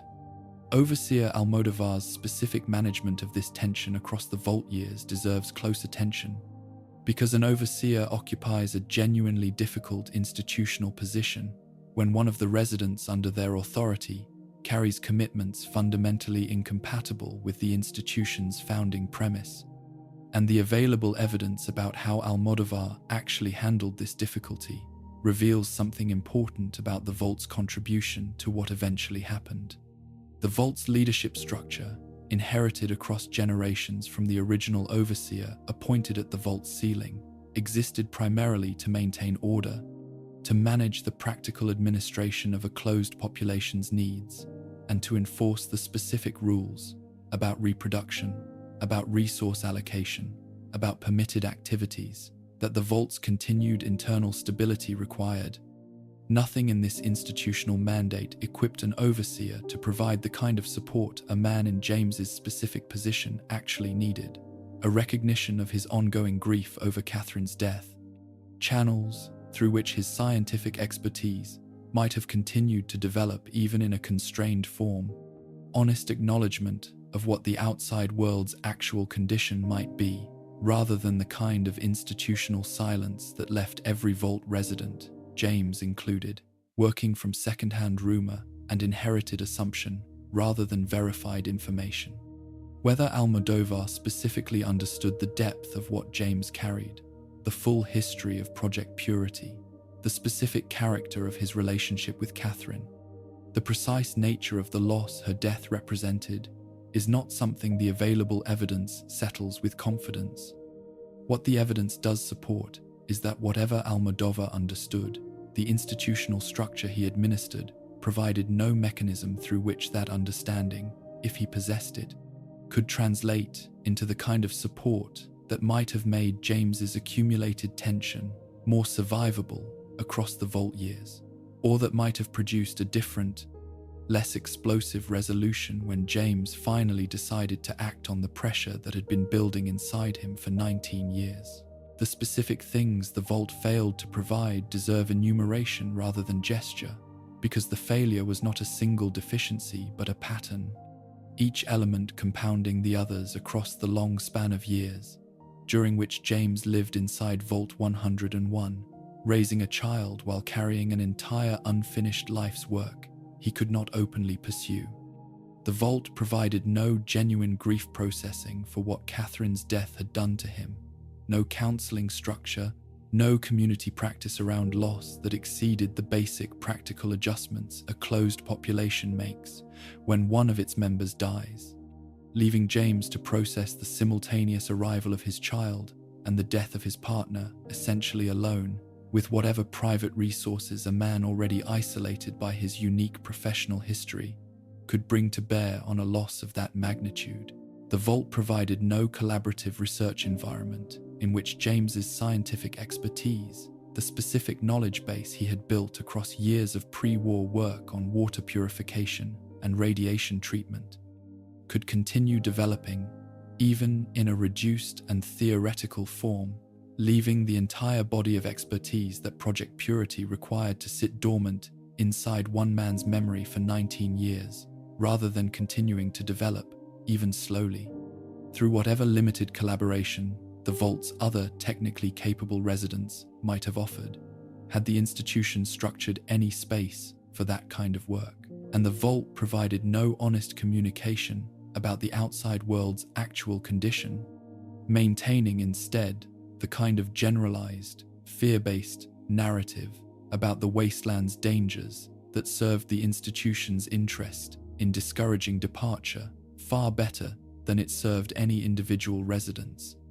interest in understanding what was actually happening beyond the vault door. James, when he finally decided to leave, was working from years-old information layered over institutional silence, attempting to assess the feasibility of resuming Project Purity's post-vault development without the kind of current intelligence about the wasteland's actual state, about the Enclave's actual presence and capabilities, about Rivet City's actual research progress that might have allowed him to prepare more adequately for what he was about to attempt. Each of these three failures, on grief, on continued scientific development, on honest information, compounded across 19 years into a man who left the vault carrying unprocessed loss, atrophied but desperately needed expertise, and an inadequate picture of the world he was re-entering. And each of these compounding deficits trace back to specific choices or specific absences of choice in how the vault's institutional structure was designed and administered. The expulsion of the lone wanderer following James's departure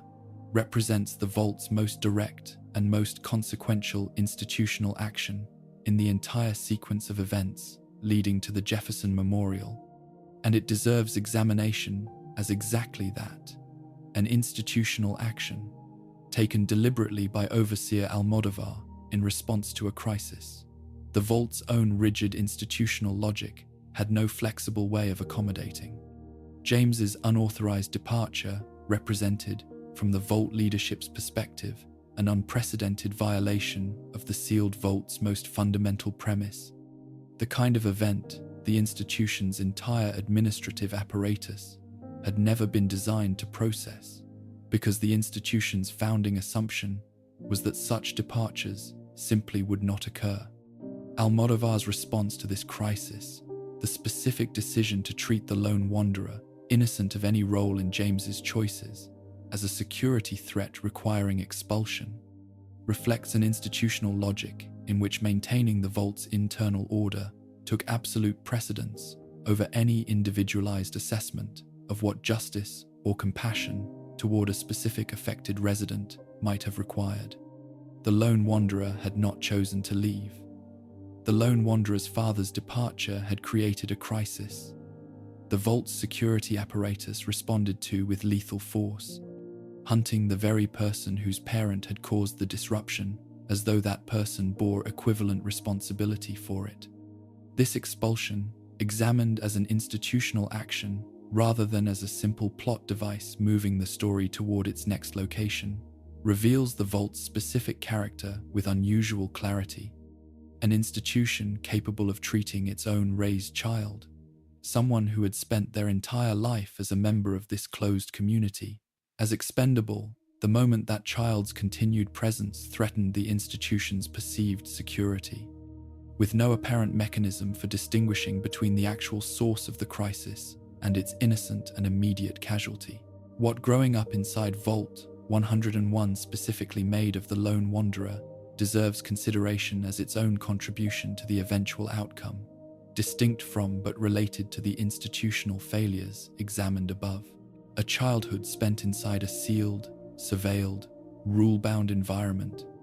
where every significant life decision from the moment of birth forward had occurred within visual range of a community whose entire social structure existed within the vault's enclosed corridors, produces a specific kind of person, one whose capacities and whose vulnerabilities both trace back to the particular conditions of that upbringing, in ways that shaped how the lone wanderer subsequently navigated the search for James and the eventual confrontation at the memorial.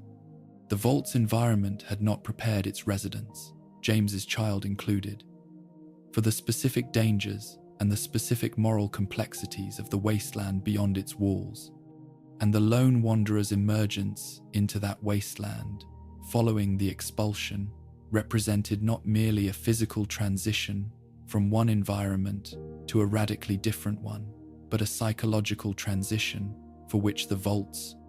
entire institutional structure had provided essentially no preparation. Whatever specific resilience, resourcefulness, or capacity for rapid adaptation the lone wanderer demonstrated across the subsequent journey reflects individual qualities the vault's environment did not specifically cultivate and in some respects actively worked against. Given the vault's general institutional preference for conformity and predictability over the kind of independent improvisation that survival outside its walls would immediately require, the vault produced a person capable of surviving the wasteland's challenges, but it did so essentially by accident, through whatever native capability the lone wanderer happened to possess, rather than through any deliberate institutional preparation.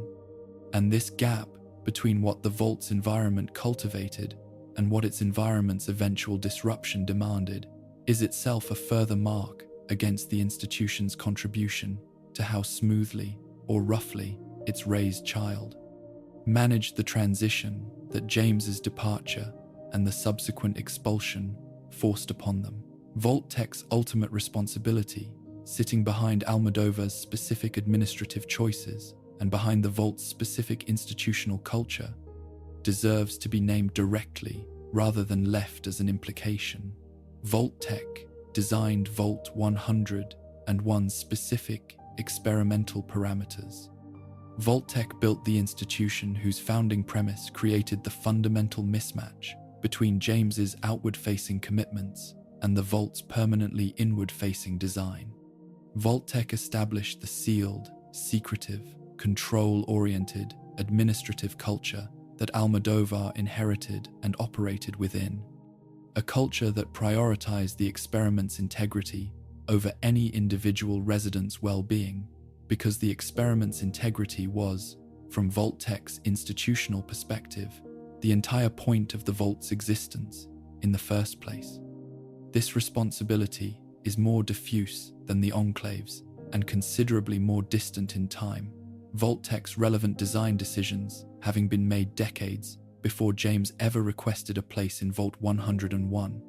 made by people who had no way of knowing that one specific water purification scientist with one specific dead partner and one specific unfinished humanitarian project would eventually be assigned to live out his life inside their particular experiment. But distance and diffusion do not amount to absence. The specific institutional conditions that made James's Vault years as psychologically costly as they evidently were, that left Almodovar without adequate tools to manage a resident whose situation the Vault's design had never anticipated, that produced the rigid expulsion response to James's departure, rather than some more humane alternative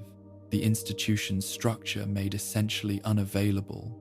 all trace back to choices Vault-Tech made about what this particular experiment was for and how it should be administered. Understanding who killed James in the full sense this investigation has been pursuing means understanding that Vault-Tech's design decisions, made in a boardroom decades before the Jefferson Memorial confrontation ever occurred, contributed their own quiet, distant, but entirely real portion to the specific chain of institutional failures that eventually placed James in the room where he died, carrying 19 years of unprocessed grief and atrophied purpose that a differently designed and differently administered Vault might have allowed him to carry very differently indeed. The investigation that has occupied the preceding sections has moved through institutions and individuals in sequence, the Enclave's decades of ideological formation, Colonel Autumn's specific conduct in the control room, James's own complicated psychology, the lone wanderer's largely exonerated but still keenly felt guilt, Vault 101's quieter structural failures, and the moment has now arrived to bring these separate threads into a single accounting rather than leaving them scattered across the sections that examined them individually. This is not a simple task of addition, of tallying responsibility like a ledger and announcing which entry carries the largest sum. The honest answer to who killed James is not a percentage breakdown distributed across 5 or 6 contributing parties, as though moral responsibility worked like shares in a company. It is something closer to a description of how several different kinds of causation, institutional, personal, structural, psychological, converged on a single afternoon in a flooded control room, each contributing something genuinely necessary to the outcome, without any single contribution being sufficient on its own to have produced it. The Enclave's primary responsibility has to be stated first, and stated plainly, because whatever complexity the subsequent sections of this investigation have introduced into the broader picture, none of that complexity should be allowed to obscure the foundational fact that James would not have died in the Jefferson Memorial's control room if the Enclave had not arrived there to seize a project that belonged, by every meaningful measure of moral and practical claim, to James and to the broader community of scientists who had built it for the explicit purpose of providing clean water to people who desperately needed it. The Enclave's institutional decision to seize that project, examined across its full historical depth in an earlier section, its decades of ideological formation that categorized the wastelands population as already compromised, its specific identification of Project Purity as the optimal delivery mechanism for a weapon designed to kill rather than purify, its deployment of Colonel Autumn and an armed force to execute that seizure by violence rather than negotiation, created the entire situation within which James's final choice became necessary at all. Remove the Enclave from this story, and James does not die in that room. He may still carry his grief over Catherine. He may still carry his guilt over his departure from the Vault. He may still face whatever other difficulties his complicated history would have produced. But none of those difficulties by themselves place him in a flooded control room, making a decision about whether to trigger a lethal defensive measure against soldiers attempting to seize his life's work for purposes of mass killing. The Enclave's violence is the proximate and necessary cause, without which the specific event this investigation has been examining simply does not occur, and Colonel Autumn, as the specific human agent who carried that violence into the room, bears the most direct individual share of that institutional responsibility. His survival of the very flood that killed James, standing as the single most uncomfortable fact in the entire story, precisely because it refuses to let the narrative settle into simple villain dies too symmetry. The secondary responsibilities distributed across the other actors and institutions this investigation has examined carry real moral weight without approaching the weight that belongs to the Enclave's primary responsibility. And the honest accounting requires holding these secondary weights at the proportion they actually deserve, rather than inflating them to manufacture a more evenly distributed story than the evidence supports. James's own contribution to the trajectory that ended in that room, his silence before departure, his choice to walk back toward exactly the kind of danger his pre-vault history should have made him wary of, the psychological orientation towards something resembling readiness for his own death that the preceding examination of his final choice uncovered, represents a real secondary responsibility. The responsibility of a man whose own history shaped the specific manner of his ending, even though that history did not create the institutional violence that provided the ending's occasion. Vault 101's institutional failures, the absence of grief support, the absence of continued scientific collaboration, the absence of honest information about the outside world, the punitive expulsion visited on an innocent child represent a further secondary responsibility, more diffuse than James's own and considerably more distant from the actual moment of death, but real nonetheless as a contribution to the specific psychological and practical condition James carried into his post-vault life and eventually into the Jefferson Memorial's control room. Vault-Tech's original design decisions sit behind Vault 101's specific failures as a still more distant but still genuine contributor, the architect of an experimental structure whose fundamental premise was never compatible with a resident like James in the first place. None of these secondary responsibilities, individually or combined, approach the weight of the Enclave's primary and proximate violence, and an accounting that inflated them to manufacture symmetry would itself be a kind of dishonesty,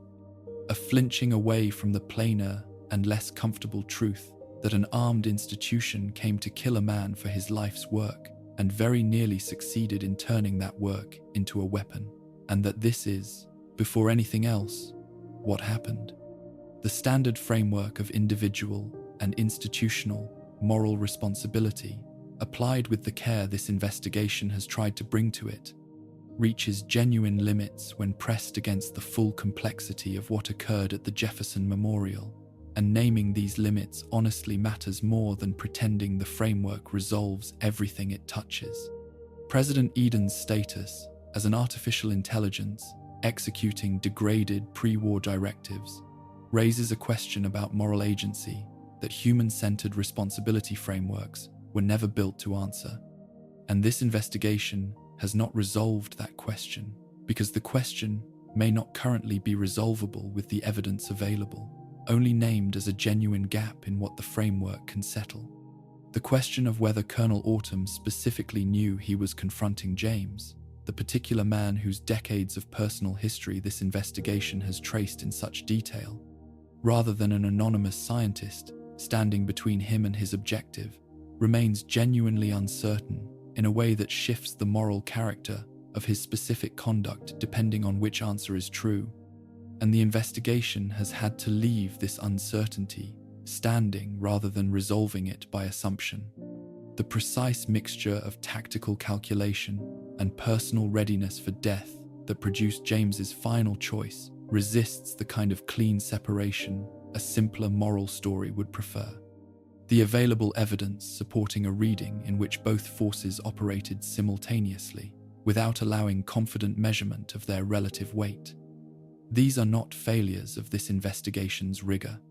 They are accurate reflections of what happens when a responsibility framework built primarily for clear individual choices and clear institutional decisions is applied to an event whose actual texture involved an artificial intelligence of uncertain moral status, a human agent whose specific knowledge cannot be confirmed, and a dying man whose final psychological state resists confident reconstruction. The honest accounting includes naming these limits rather than papering over them with confidence the evidence does not support. Whether James's death was preventable requires examining what specifically would have needed to be different at how many points in the causal chain for the actual outcome to have changed. And this counterfactual exercise reveals something important about how tightly the causal chain that produced James's death had actually closed by the time the Enclave's forces arrived at the memorial. Had the Enclave's ideological formation across its decades of institutional history developed differently, had its leadership concluded that the wastelands population deserved governance rather than administration as lesser category, the seizure might never have been conceived at all. But this counterfactual requires rewriting decades of institutional history that had calcified long before James ever resumed work on Project Purity,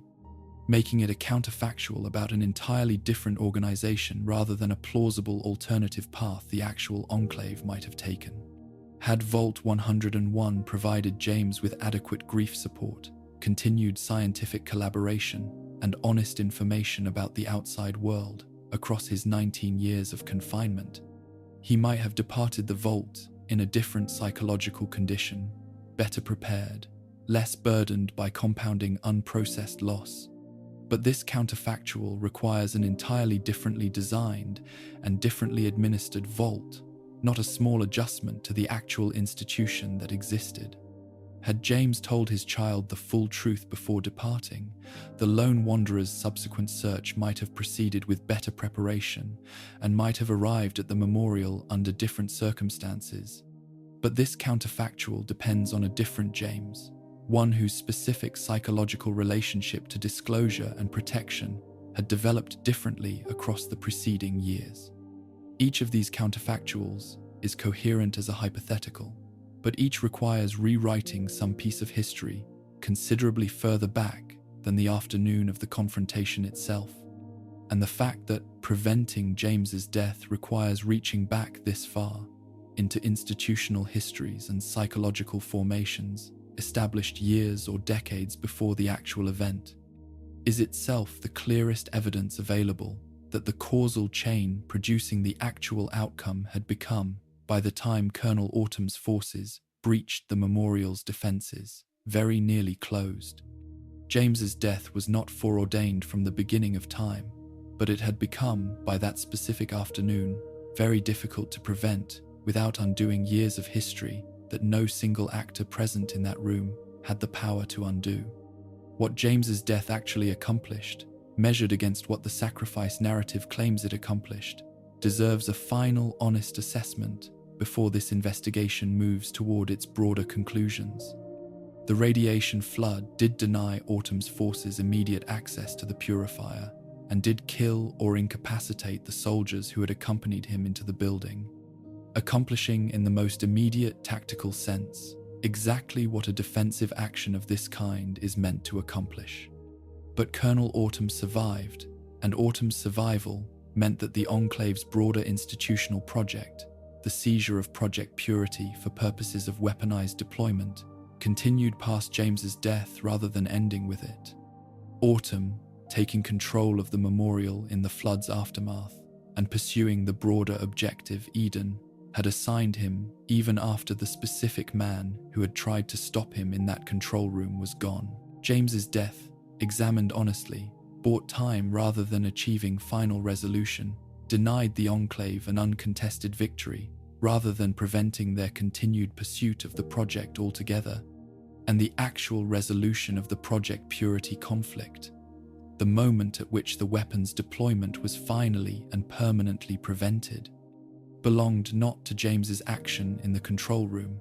but to the lone wanderer's subsequent choices in the activation chamber,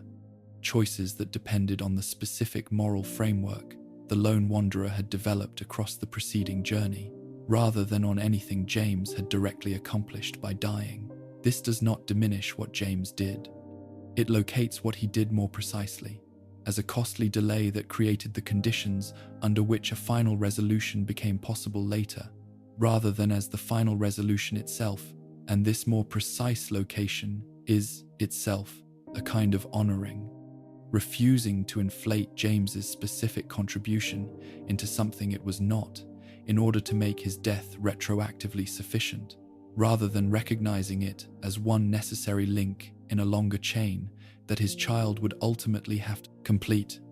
The meaning beyond the accounting, finally, is where this investigation has to arrive, because the question of who killed James, answered now with whatever precision the available evidence allows, is ultimately less significant than what the full answer reveals about the specific human capacity James embodied for commitment to purposes that exceed individual survival. The Enclave's primary responsibility, Autumn's individual conduct, James's own complicated psychology, the Vault's structural failures, Vault Tech's distant design decisions, all of these contributing causes, properly weighted and properly distributed, describe how James died with as much honesty as the available evidence permits. But the description of how he died is not, by itself, the most important thing this investigation has to offer. The most important thing is what the full complexity of that description illuminates about who James was. A man capable of carrying grief for 19 years without letting it destroy his capacity for purpose, capable of loving a child within the real limitations that circumstance imposed on him, capable of returning to work he had once shared with a woman he had lost specifically because the work remained, in some essential sense, a way of continuing to honor what she had meant to him, and capable, when an institution arrived to turn that work into a weapon, of acting against that institution at whatever cost the action required of him personally. The honest accounting does not diminish this capacity by examining it carefully, rather than simply admiring it from a comfortable distance. It illuminates the capacity more fully, showing it operating not in the frictionless, uncomplicated heroism that simpler stories prefer, but in the actual, difficult, compromised circumstances within which real human commitment has to operate, circumstances involving institutional violence and structural failure and personal grief and imperfect choices, and showing that the commitment survived and expressed itself anyway, within and despite all of that difficulty, is the specific gift this investigation has tried to offer to anyone willing to receive James's story with the seriousness it actually deserves.